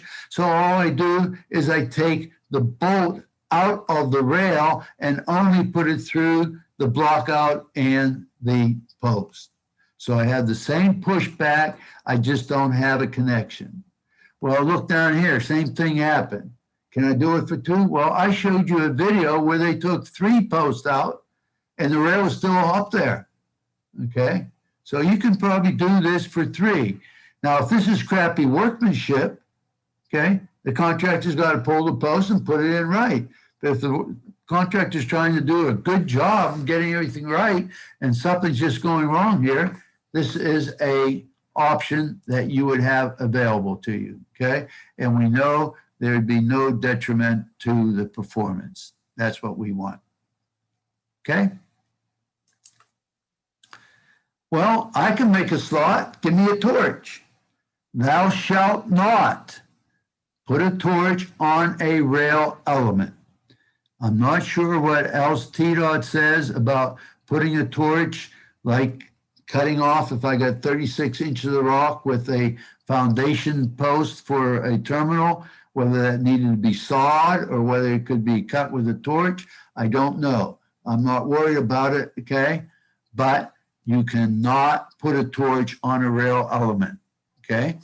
I got a question about punches. As I said, punch, whether you're punching a round hole, whether you're punching a slot, I'm only aware of one punch that's set up with a die that matches the slot of the of this hole here of the bolt to rail to post bolt. Okay, if you have that punch and you can make it match the slot, that's fine. Okay, you can drill or punch round holes that don't have to have, you don't want the head to pull through, but where you want the head to pull through, it needs to be a slot. You cannot make the slot with a torch and not with a plasma torch either. I'm told, I don't know anything about a plasma torch. I did go through and get the information. No on a plasma torch as well, okay? So hopefully that answers your question, Thor. Punches are okay for round holes, for slots, if they match the specs for this slot as per the what was it, the GR 31.1.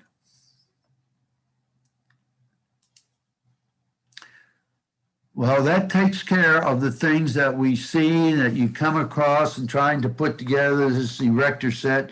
Most of you probably don't even know what an erector set is. I probably just dated myself. But this hardware to work well, okay?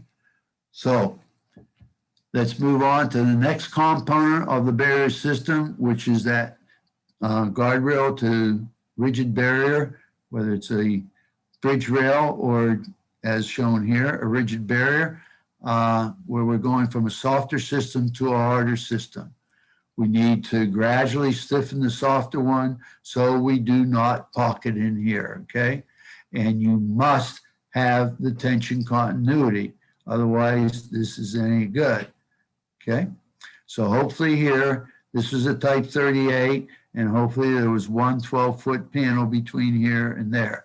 Now, back before, we asked the manufacturer, are they aware of it? Do they have a recommendation or anything? They first said in the past, they have not had a identified problem.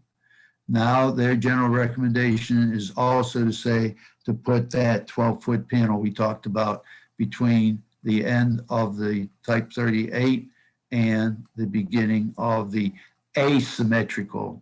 This was a symmetrical, okay? How do I gradually increase the thickness? Okay, this is 10 gauge with 3-foot post spacing.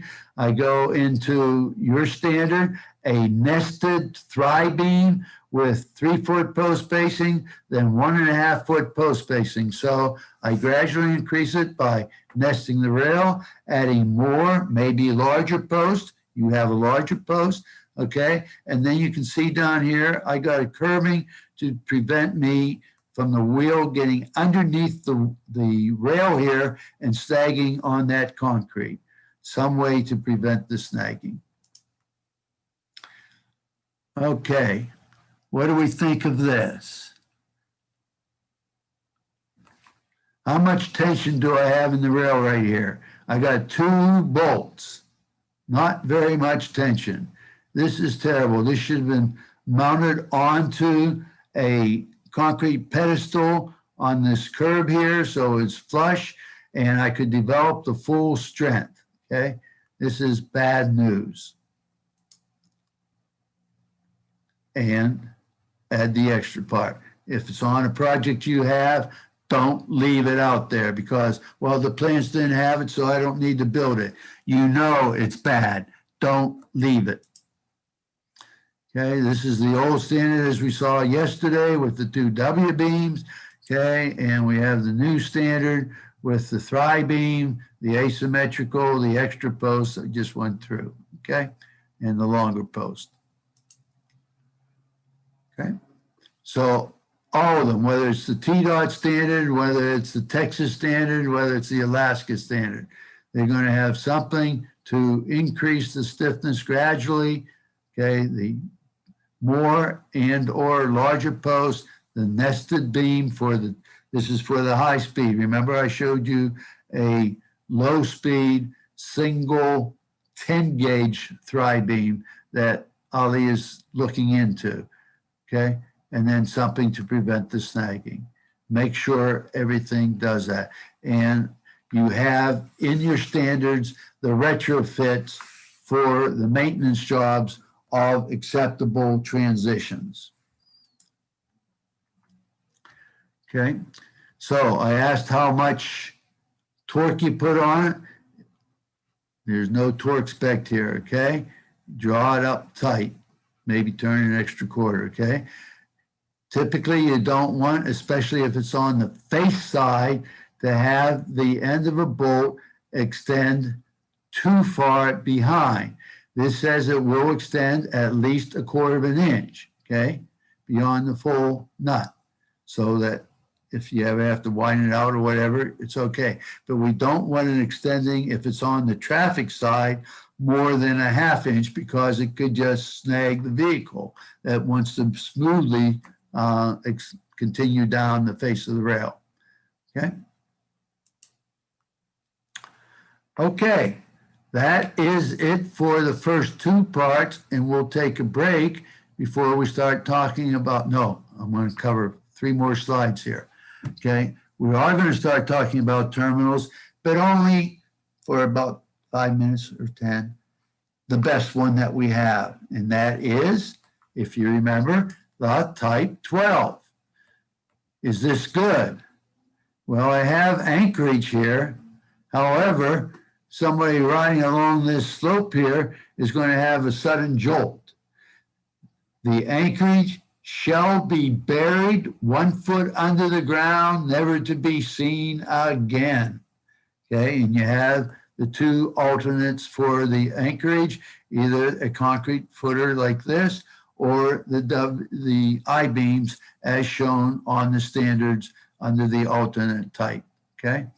So, we also may have a slope here that's steeper than the 10-to-1, that we may have too much exposure underneath that top rail. It's kept up pretty nicely, but now I may have too much exposure, not enough embedment. Again, as soon as I put a rub rail in here, I must be using 8-foot long posts. Again, if this were a 2-to-1, could I get up and over this? I think pretty easily. Where's my last effective rail? Well, really, right about here where the face of rail is at the toe of the slope. This should have been brought back to 75 feet if it's a high-speed road, okay, and then anchored into the back slope. So, very important. I said, NTSB appropriately found it terrible installation, but they just threw the baby out with the bathwater, okay? Don't. This is the greatest thing going when it can be designed properly and constructed correctly, not incorrectly, okay? So this was one bad problem. You got the very good standard, okay?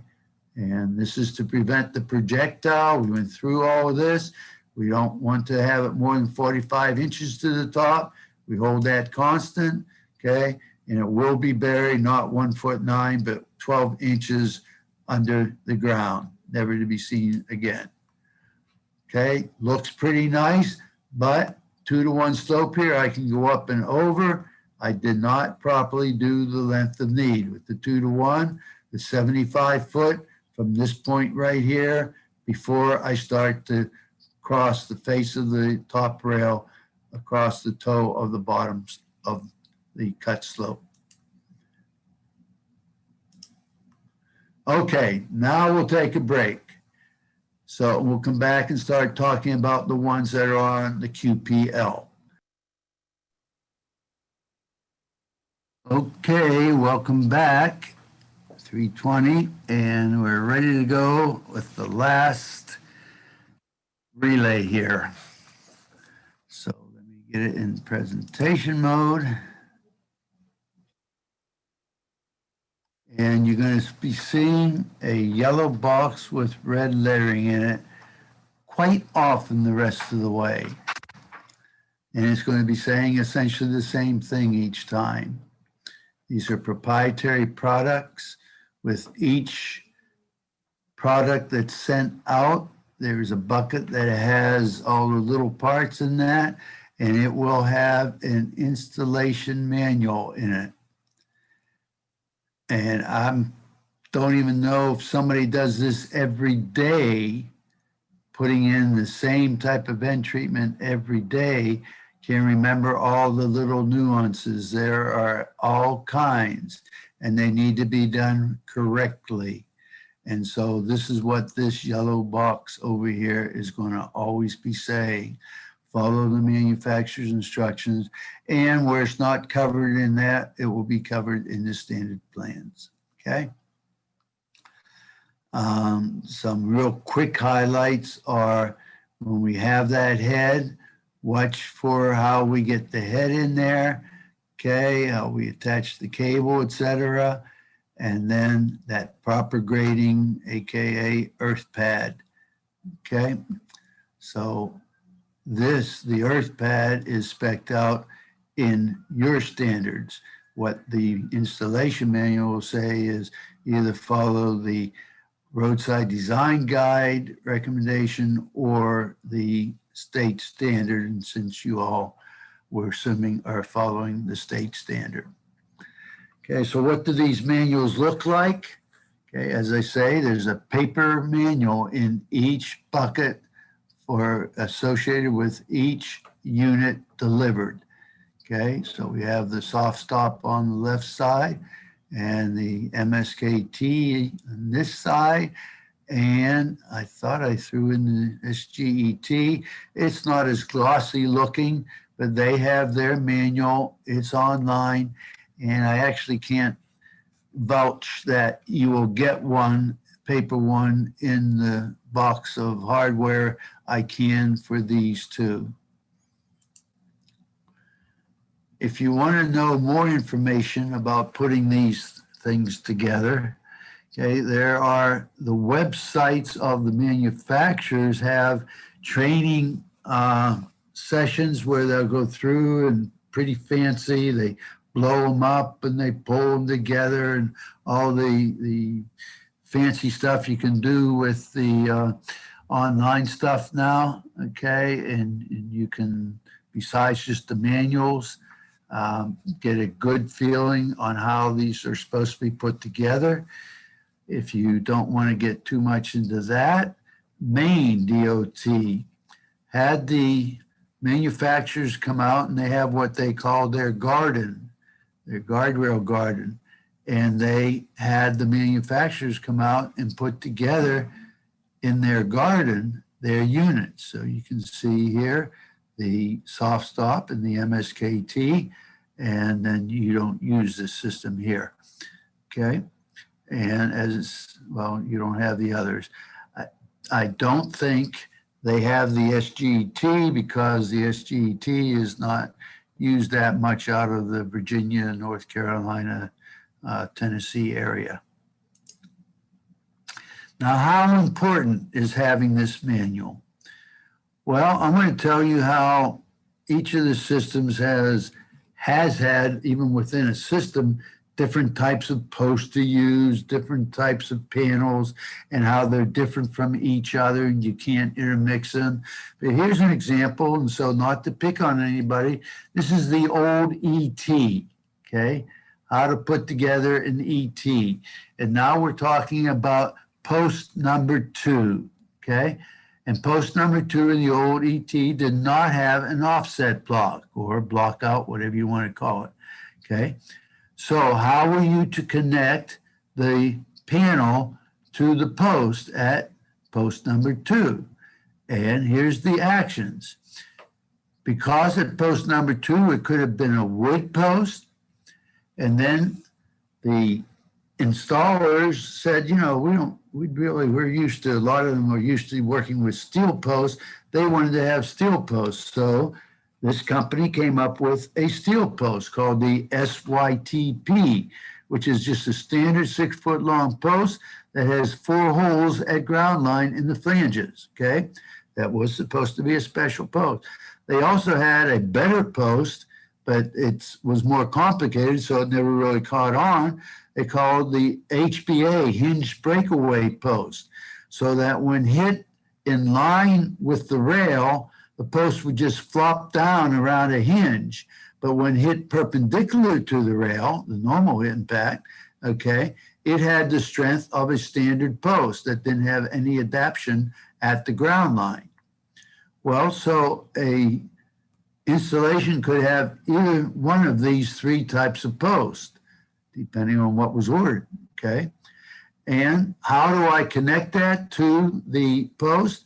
Well, it says if I have a wood post, I'm going to need a 10-inch long 5/8 inch bolt, 5/8 inch, our standard rail to post bolt, okay, as well as the splice bolt. And it goes through the rail and through the post, and then you put the washers on the back. If I have this one that has the 4 holes at the bottom, it says the same thing. Now I'm not going through the whole thickness of the post, I'm just going through the flange. And so it only needs to be 1 1/4 inch long. Okay, so, okay, good. Well, I'm sure then option C, the HBA, it's going to do the same thing. Use this 5/8 inch bolt through the flange and we're good to go. What does it say? Whoops. Back up here. Do not bolt the rail to the HBA post at post number 2. So if we had something happen and it happened wrong and you had an HBA post and somebody didn't read this page and said, well, there's a hole here, I'm going to put a bolt, and something went wrong, I guarantee you something would go wrong with the Treasury of TDOT or your local agency, okay? So they've blown up a little bit. Do not post it, and failure to follow the warnings may result in injury problems, okay? So these are very important because of all these little nuances. Do I have a bolt here? Don't I have a bolt here? Is it on the upside of the flange or on the downside of the flange? Just can't keep with it. Well, something nice that they do, and again, I'm assuming SGT doesn't, but I guarantee you that your other 2 Type 38s have it, is at the back of the installation manual, they have an inspection checklist where it goes through with a checkbox for all the things they feel are important that they be done correctly as a audit, like, rather than just going through the whole manual again, to make sure it's going to have the best opportunity to work, okay? Each one of them has it. Not only do they have the online training, okay, but if you want to know more about and you're putting in a bunch of a particular type of product from one manufacturer, they're willing to come out. They want their stuff to be put in right, because if a suit happens, they're always named as well. So they don't want that. They want everything in right. And they're willing to come out not just for one installation and one little company or something, but, you know, where they get enough people together where it's worth their while, they will come out and go through very extensive training so that people are aware of the right way to put these things together. Now, this was probably a problem more when we had a larger number of available products and they absolutely did not mix, okay? Now, there's a big difference between a soft stop and your other two. There's not too much difference between the other two. And you could actually have a mixing of rail element number one, the attachment of the cable to the rail, etc. Do not mix parts from different systems, okay? If you got an inventory yard, maintenance yard, make sure you keep things separate. Okay, I said each product, or definitely between the different systems, you could have different components, okay? Post types, okay? I'm only going to talk about the mashed steel post system, okay? The posts in the MSKT, they're just standard posts beyond post number two. But post number two has a different post, and post number one is totally different, okay? For the soft stop, post number one, they call this one down here, the one in the ground, is post zero. Post number one is different. The rest of the posts are the SYTP posts. So all kinds of different stuff occurring out there. Only way you're going to get the right one in the right place, oriented the right way, you have the installation instructions, okay? I bring in this SRT not on the current QPL, okay? Because it's not, it has actually been mash tested. It's different from this, but you can't buy it. They're not selling it, okay? But you got a bunch out there. And why I talk about it again is this is the non-energy absorbing system, okay? It must be constructed correctly out there, and you must realize when you put it out there what's going to happen if it gets hit, okay? For the SGT and the MSKT and all the old systems, post number one must separate. Why? Because it must release this cable, okay, in order for the vehicle to keep going. Otherwise, you're going to spear on the end, okay? And these were supposed to have a 4-foot offset. Posts beyond 1 and 2, which were steel, okay, or could be wood, actually, okay, we're going to be, you can see the big hole here, the weakened wood post, okay? You also probably have out there some fleets. This was an energy absorbing flared. I mentioned it yesterday in the terminals, and they do have a mash system. It's not on the QPL, okay? But you probably have some out there. Again, if you're repairing these, you must have a manual with you, okay? And always, we must have that post one able to separate. Because this is an energy absorbing, compression based, okay? It must be on that straight line. This is only 37 foot long. Okay, the panels, depending on what system is, the panels are going to be different. Here's the SRT, where I don't care whether the panel stays connected to the cable or not. I just need to break away post one. And so I put in 8 bolts and firmly connect the anchor bracket to the rail. But when I have one that the head's going to move down, when the head gets to the anchor bracket won't go through the throat here. And so it must be able to be knocked off. How you construct it is very important. We'll see where people have made mistakes on that. The SGET has a different type of anchor bracket connection. Would one work with the other? I don't know. You better not do it. Okay, so this anchor bracket and cable, okay, that we have in the SGET and the MSKT. What is it? Let's just talk about this anchorage assembly. It has breakaway, like I said, so that post one breaks away, and it has the cable anchor to take the tension in the rail down to the foundation. So we have to connect the cable to the rail, Okay, we have the cable, we'll talk about it. When it goes through post number 1, whatever it is, it's going to have a bearing plate so that when I get a pull on the cable, it has this big washer, 8 by 8 inch square washer pulling against the post. And then it's got nuts behind that. That pull is so strong, something like 50,000 pounds under design hit, that it could probably rip this first post right out of the ground unless we put a strut between post 1 and post 2. Okay?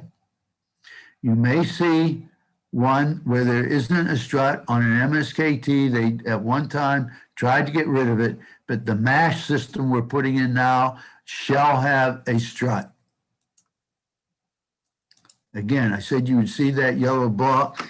I'm going back to it. I love it so much, okay? You must follow the instructions. Okay. What type of breakaway post do we have? The MSKT breakaway post is different than what they used to use for post number 1. Now it is a square tube. It needs to be the right one. Actually talking about where the anchor attaches the cable onto the rail, it must be right as well, okay? Here we had a head that was going to move down the rail, but they put 8 bolts into the anchor bracket that just had holes and was never going to separate. And so the head got to the anchor bracket, cut it some, but didn't go any farther, okay? This is just terrible, okay? Over here, we want to have tension for downstream hits. You're not going to get any tension. This looks somewhat like, I think, what the SGET looks like. It's the old ET, but it used 6 hooks that went into holes in the first rail element, okay? Both of these are designed, whether it's the SKT, MSKT, or the SGET, that the anchor bracket will be knocked off so that only the rail goes into the throat and gets worked on and absorbs the energy, okay? So it must be the proper one and properly attached. And I'll show you an example of where that's not the case. Okay, post number 1, I sort of got ahead of myself. So the MSKT now here has a thin-walled steel tube. Okay, they used to have an I-beam. In fact, this was one, a special I-beam with what was called plug weld to make it get weak if it hit this way from right to left, but if it got hit this way perpendicular, it was strong. And then we had standard I-beam that was cut. So all kinds, and then had leaves on the outside, all kinds of different types of post number 1. Okay. They all had a strut except for that one short period where they really beefed up the anchorage in post number 1. Most of them have a strut, okay? The cable coming down, going through whatever post number 1 is, the top that's going to separate, and has this bearing plate, the 8 by 8 that I said. But somehow when they put the hole in the 8 by 8, they missed the middle. I don't know why this was, but it's important, okay? So the hole is offset 5 inches from one edge and only 3 inches from the other. And making it worse, the 5 inches is supposed to be up. Well, if this is not tight, the 5 inches is going to fall down. So for the times when it's not real tight, they are required to have a retainer of some sort to keep it up. They're trying to get better and better on this, and they're working on it, but they're not here yet, okay? So that bearing plate, which is to push against the top of and bottom of post number 1 when I get a downstream hit, needs to be oriented properly with the long end up, okay? And then we have a strut because, as I said, unless this was gigantic, there's enough pull in this tension in this cable that it would pull post 1 right out of the ground if it didn't get some help from post number 2. And post number 2 has got to go into compression, so somehow it needs to be such that it will provide the compression. Here we're talking about attaching the anchor bracket for the cable on the back of the rail. With the MSKT and all the old SKT, they did it by putting these hooks in for 8 bolts in the bracket and then bring the cable through here and put the nut on the end of that. Well, what's intended is that when the head hits this, it just knocks this forward out of the slots. Well, for that to happen easily, they have special 8 bolts. They have shanks on the bolts so that you cannot over tighten the bolt and squeeze the anchor bracket and prevent it from slipping out, okay? It must release easily. If it's one of the non-energy absorbing ones where nothing's rolling down, it doesn't matter, okay? And that's why they use the 8 bolts in holes for the non-energy. But your 2 currently approved ones have the energy absorption design, and they must be able to knock the anchor bracket off of the rail as the head moves down. Okay. The cable, that's to transfer the tension. Okay. We just came up for a measure of workmanship capability because it better not be real important. We said that that cable should not be able to be pulled up, not pushed down, pulled up more than 1 inch at time of acceptance. After you have this out here through one cold, hot variation in the season, this is going to sink down, maybe even more than that. And we're not going out and tightening it up all the time. So hopefully it's not critical. It's not been tested with a 2-inch sag, okay? But at the time of acceptance, just to make sure they've done a good job and looked at everything, read the installation manual, we're looking for this taut 1-inch uplift, and that's in all the manuals, okay? And in order to get it taut, you don't just go to the nut and start tightening it because likely you're going to start twisting the cable. So you could put some vice grips or a channel pliers or something, pipe wrench, on the downstream side of the swage, and then holding that so it doesn't rotate, tighten the nut. It's only good for the time that you agree when you'll do the acceptance. Also nice to be able to put the orientation of the bearing plate correctly. When we had wood, it was simple. You just drove 2 nails in and it would always stay there. But if you put it on wrong, it's always going to stay in the wrong position.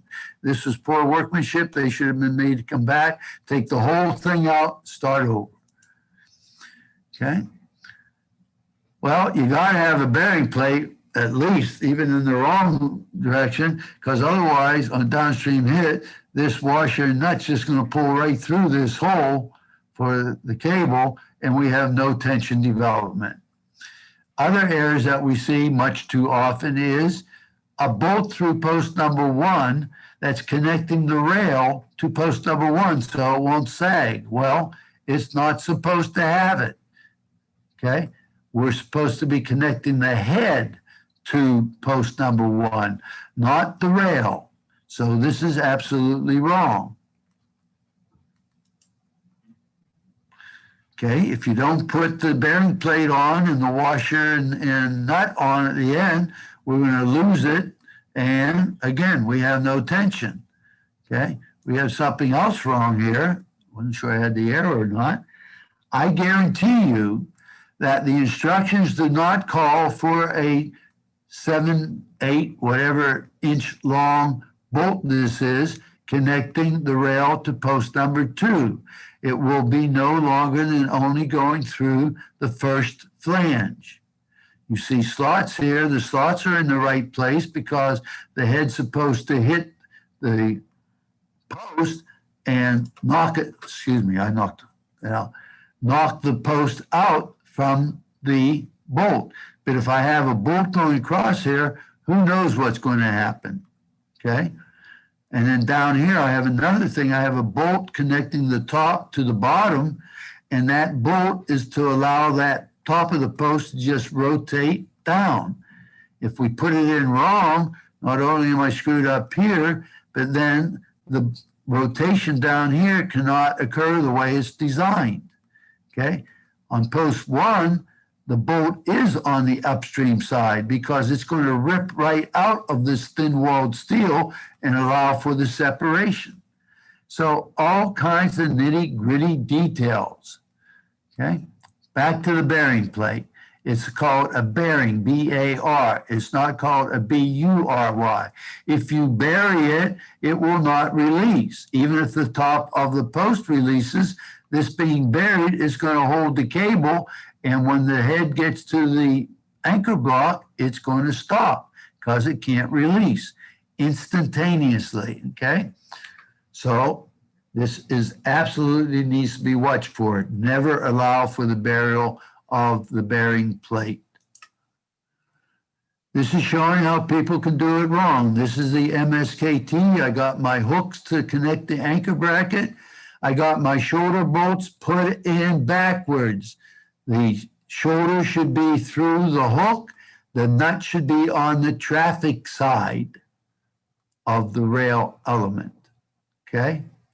Is this going to work? It depends. If they over-tighten these bolts, there was nothing to stop them from being over-tightened. They may have too much friction here, and when this hits it, it may not knock it out or not in the timely manner it should be. Okay, delineation, make sure you put it on right. Okay, we know the downward arrow points to the side we should be on. Put it inside the spots that's provided for in the different terminals. Grading, okay, number 2 on the list. You have the earth pad, you get it. If you don't get it, not even the retrofit one, you document why you didn't, okay? And again, pay separately for the material, and you must compact it so the vehicle won't sink down as it approaches and it won't erode away. You see this again, emphasizing the 3 parts of the grading, the earth pad being from where I start to extend out, what it looks like at the delineator, and then bringing it back in at the end of the terminal.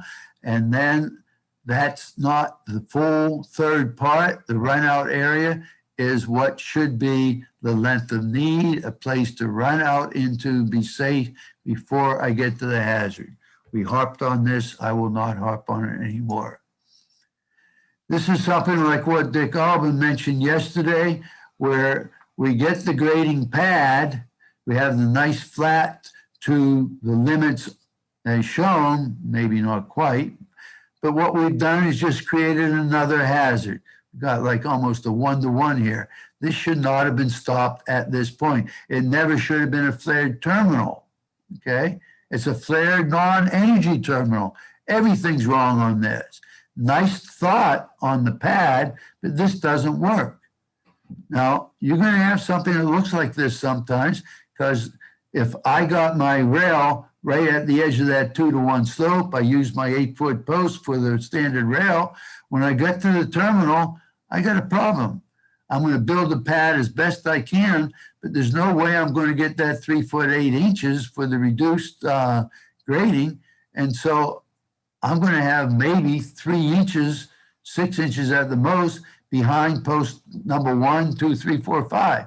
Okay, that doesn't meet standard. And it's not going to be a nice 4-to-1 beyond it, coming back down to tie in, because you will never catch it. It's going down on 2-to-1.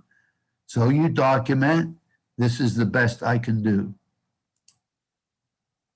Here, I could have done much better. All I needed to do is bring out some dirt or some crushed stone as shown here.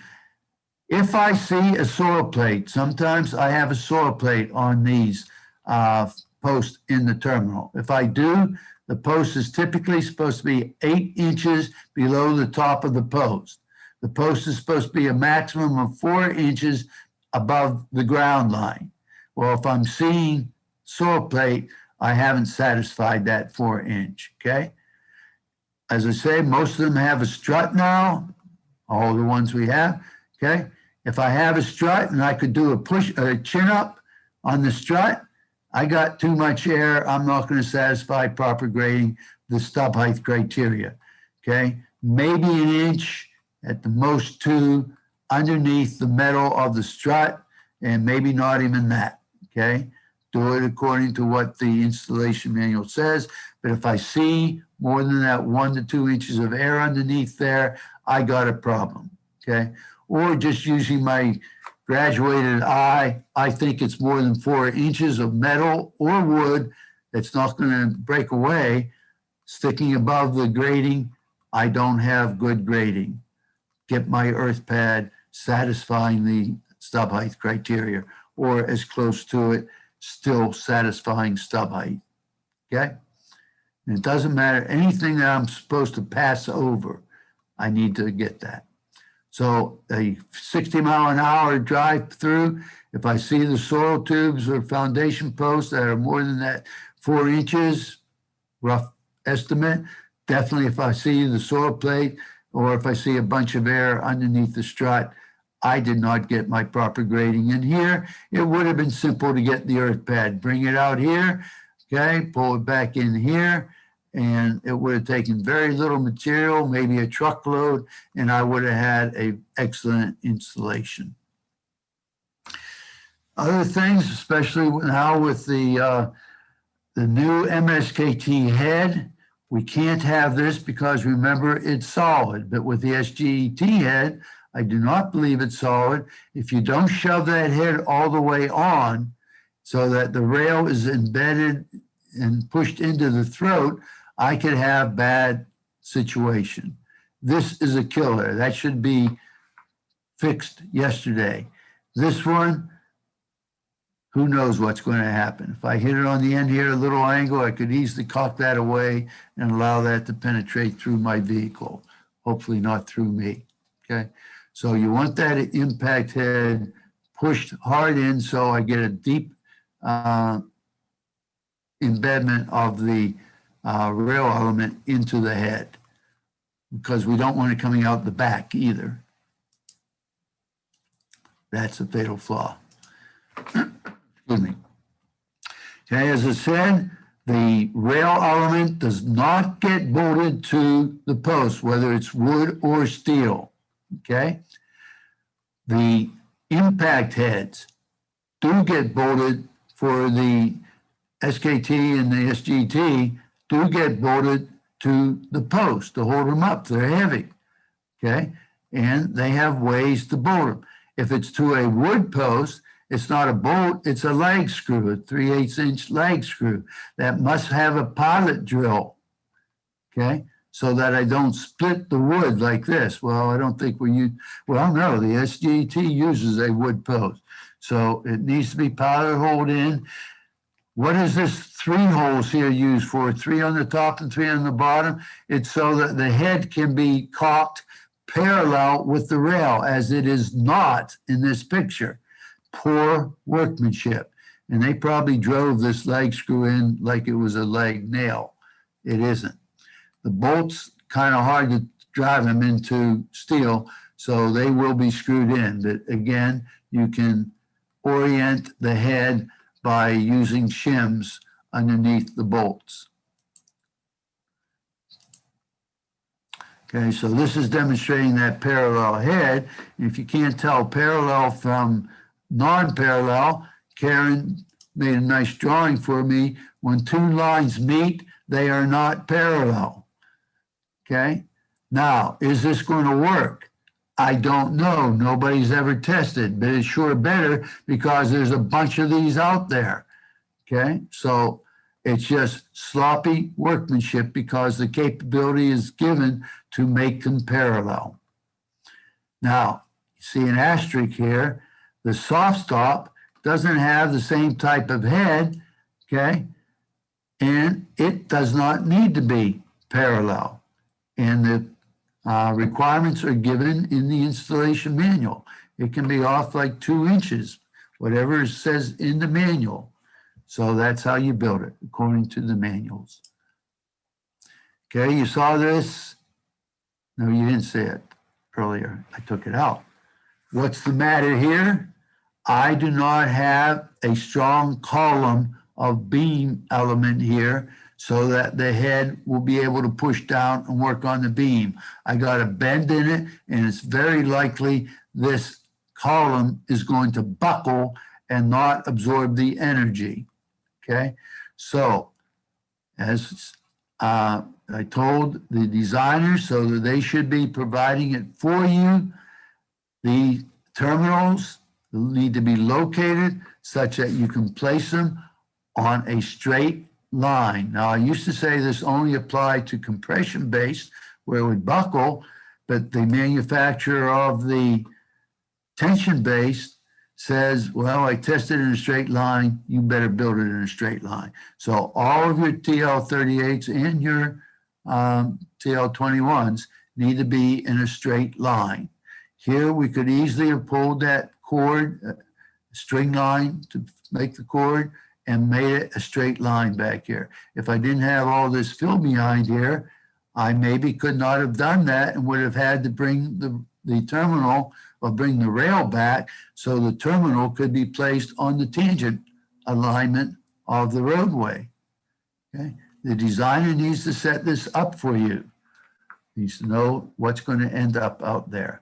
But bottom line, they all shall be on a straight line, okay?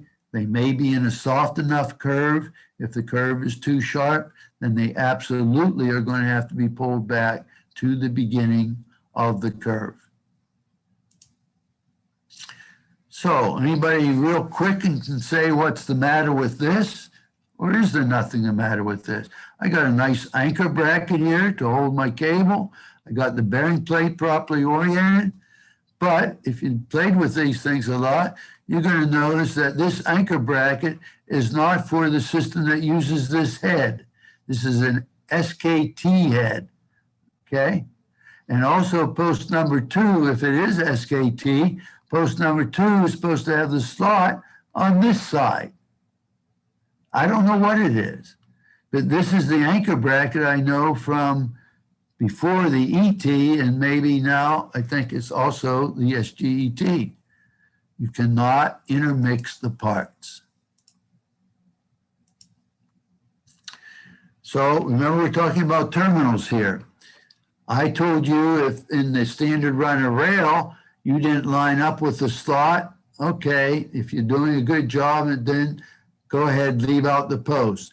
You cannot leave a post out in a terminal. They don't give you that allowance, okay? So this either needs to be redriven or the terminal needs to be extended upstream so they can put it in right, so they get all the posts in correctly. That's installed correctly, not incorrect as in wrong. Okay, here you can see the nuts on the traffic side, meaning that I have the SKT, MSKT anchor bracket on the back with the hooks properly installed, okay? But if this is an MSKT, I guarantee you this post is in backwards as well, because here's my hinge to allow it to flop down, but it ain't going to allow it to flop down that way, and this bolt is in a slot that's on the downstream side, and the slot's supposed to be on the upstream side. This is 180 degrees out of whack, as well as not lining up with the slot. Okay, here you can see slot on the downstream side, hinge this way. It's supposed to allow it to flop down. Okay, here I have a head that's supposed to move down the rail for an end-on hit. And I look at my anchor bracket and I can see no way that that anchor bracket is releasing. I got bolts going through holes, okay? This is just a killer, not to be done.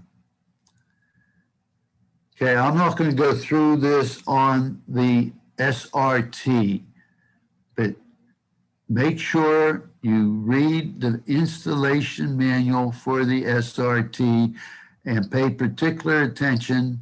If it's out there, you're repairing it, okay? You're not putting it in new, okay? It's not on the QPL.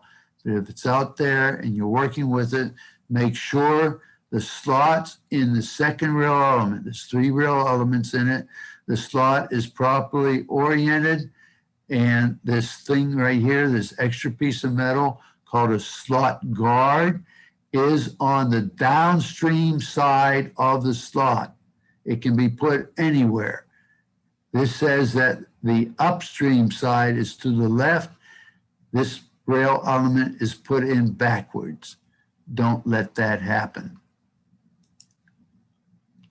Okay, just more on the same thing. I won't go into that. I do want to re-emphasize, you will not use a bolt to connect the rail to post number 1 when I have the head sliding over, as in the SGT MSKT.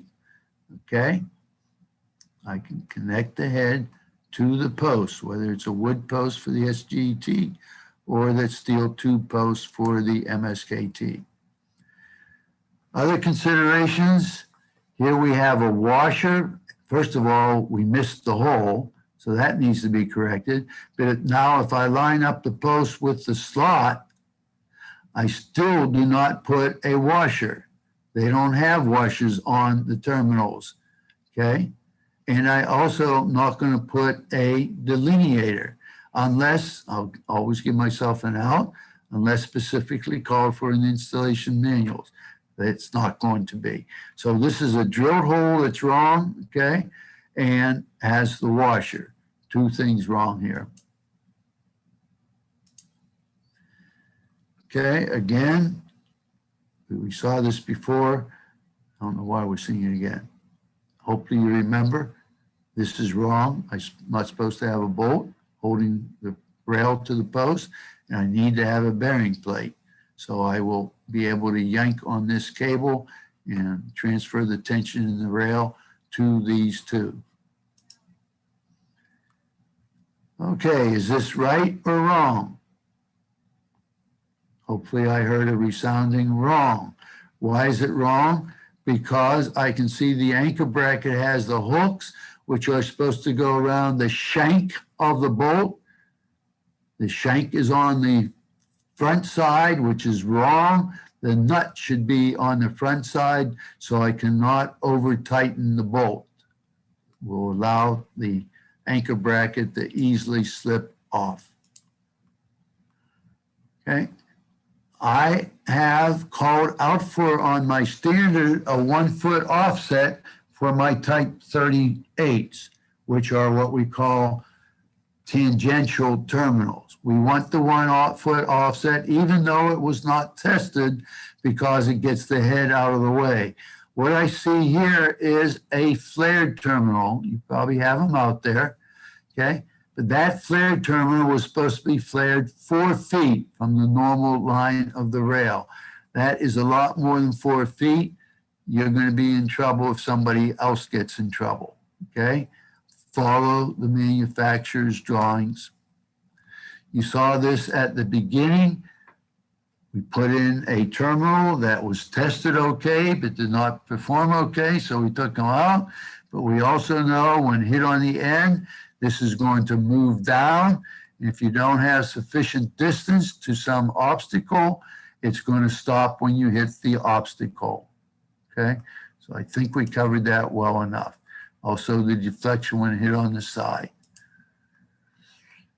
If you saw something like this out in the field on a project, or this got hit and was destroyed, thou shalt not replace it. This is just wrong, wrong, wrong. This is a non-energy absorbing terminal, which is just going to go poof, and you're going into the drain here, okay? If this were damaged, you come back, put in sufficient amount, just like the circular letter said, maybe even up to 200 feet, depending on what you needed, maybe more than 200 feet, okay? And then put a type 38 on the end of it. Well, what if I have 2 of them together, a type 38 here and a type 38 here? Will they work? Who knows? They weren't tested that way. So how do we preclude that from being a problem? We say that provide a minimum of 7-foot separation between the systems. That should allow them to work, okay? Just like sign supports, okay? Well, we talked about the checklists for the proprietary products and how each model or each product has one sent out with it. Well, you don't have anything for, what did he say about the slope in front of guardrail, or how much deflection, or what's that? So we put together a little checklist for the generic guardrail, for the standard run, for the type 12, and for the guardrail to W-beam transition, and included our requested length of need check. So if you look at this, blow it up, and all we're doing is going through the 5 principles of proper installation, okay? And then we go through the length of need, and we go through the field check. Again, we don't want you to be designers, okay? And we get the proper height and the things that are important for our barrier to perform correctly. The generic one where we don't have something else. So if this looks good to you, this is not a TDOT product. Karen just stole their beautiful looking logo. But if you think it should be, if you're a TDOT personnel and think it should be, you know, talk to the people about getting it. But it's 2 pages. This is the front page dealing with the standard run and putting enough out there. The back page, the top deals with the type 12. It also has, you know, to identify if you have a 38 or a 21, and that's where you stop. You just tell it. But if it's the type 12, we talk about that slope in front. We talk about getting the burial, okay? And then we talk about the guardrail to rigid object anchorage, that we have the nested rail in there, we have the extra post, and all that we need to make it satisfactory, okay? So, and then TDOT has added who the mentors were back at the time when we were talking about this, to be with the contact information. This should be updated in accordance with what we have in front of the participant manual for yesterday's session, okay? But if you think it's good, you can take this out in the field with you. If you're doing a check, okay, was my guardrail installed correctly? You'll have, for the inspection of the proprietary hardware, you'll have their checklist, and this would be available for the generic. Okay? I said I have 8 slides on maintenance. I don't know how many of you make that decision, but I imagine a lot of you wear all 3 hats, design, construction, and maintenance, and this is tough. What to do? Do I upgrade it? Do I leave it and repair it as is? When do I have to do it? Okay? Well, number one, the best answer to both of these, get rid of the barrier. Eliminate the need for it. Don't just take the barrier out, but eliminate the need for it. But that's not going to be a very practical answer very often. So just giving you a little bit of information. So little video for your viewing pleasure. Okay, we have people out for a Sunday drive. A nice barrier along the way.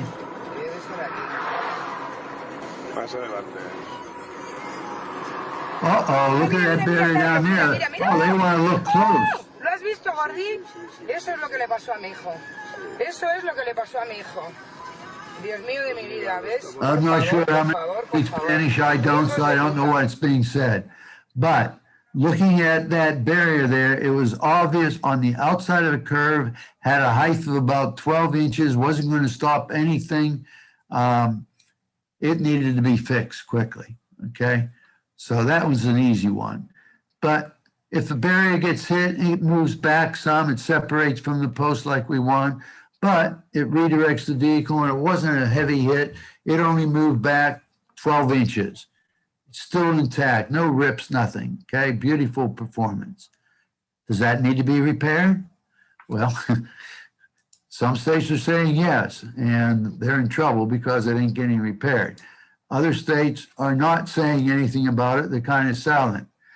if you search for this particular brochure online, it's a fantastic brochure. I know that because I was the lead editor on it.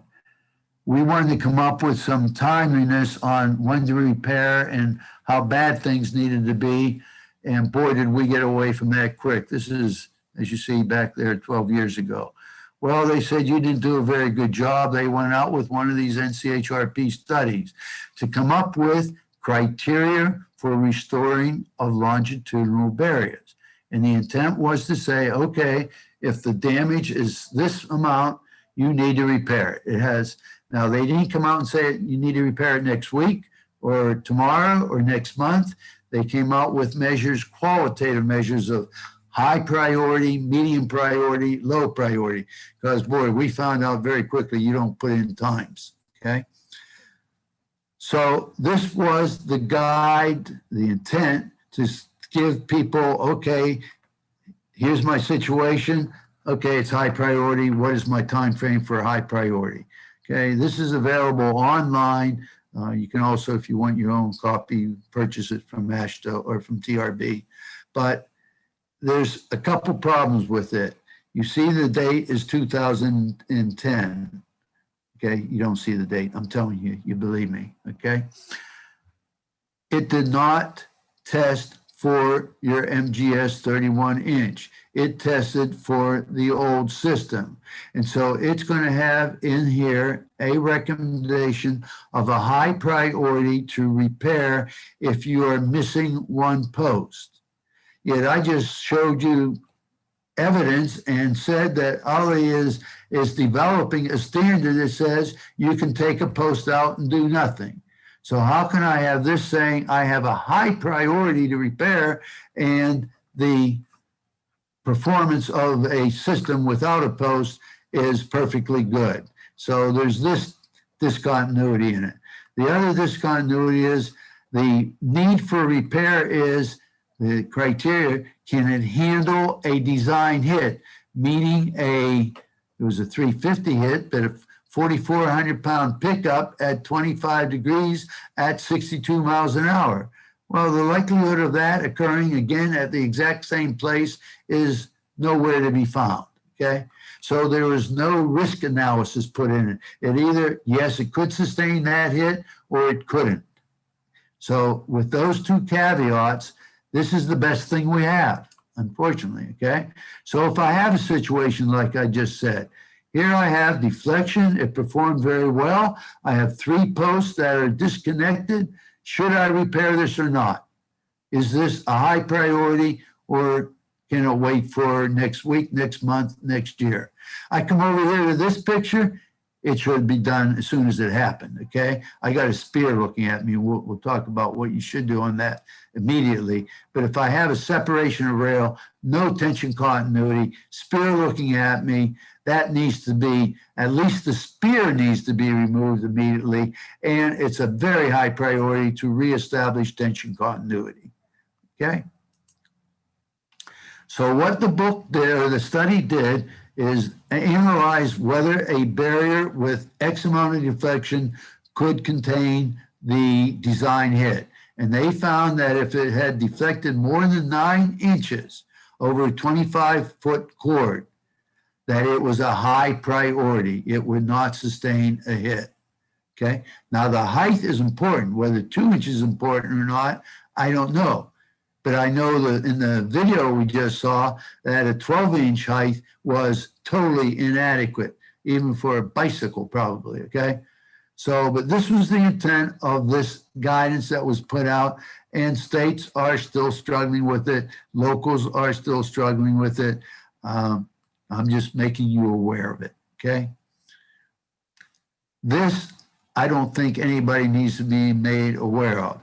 What do I do? Put a tube out here, put a drum out here? No, they just move out of the way and then you get speared. Put a buffer end on the end here? No, that just crumples down and then you get speared. What you do is you bring your wrench out and you take for 25 feet all these rail to post connections out and you make a turn down. Okay, a turn down's a lot better than a spear. and you bring out a piece of rebar and put it through a hole and pin the end down here so it's not wagging in the wind, okay? So this is the recommended treatment, immediate treatment before you get repair. You still want to get repair out there as fast as possible. You have no barrier for what you identified as a need, okay? But you never leave something like this exposed. You could, of course, put a crash cushion out there, or maybe even a TMA, truck-mounted attenuator. Okay, those are expensive alternatives. And yeah, certainly the crash cushion would be great, but I don't think we have too many of them sitting around ready to come out. Okay, so this is the recommendation here. One other thing that's been proposed, if it's near the end and you've knocked the head off here, okay, and you can pick it up, you better have two people because these can weigh over 200 pounds. You come back up and you put it on. You slide it down, take off any bent rail, get to a full piece of rail, and slide the head on. What you've done is eliminated the spear. You have no tension. You had no tension in dropping it down, but you should have prevented the spear. So that's another thought for an alternative when you have the end completely demolished like this. Okay, as I mentioned, putting a buffered end on does nothing. That's a spear. And that's all I want to say about maintenance. I'd love to say more. I'd love to give you some good guidance. We don't have it. You have to use and make your own risk analysis. You can get that 656 NCHRP study and follow it to the nitty gritty, or you're going broke the next day. But that's the best that we have out there. So what we did this afternoon in this session, please, please, please, you can do something about length of need. Check it, make sure it looks appropriate as best we can.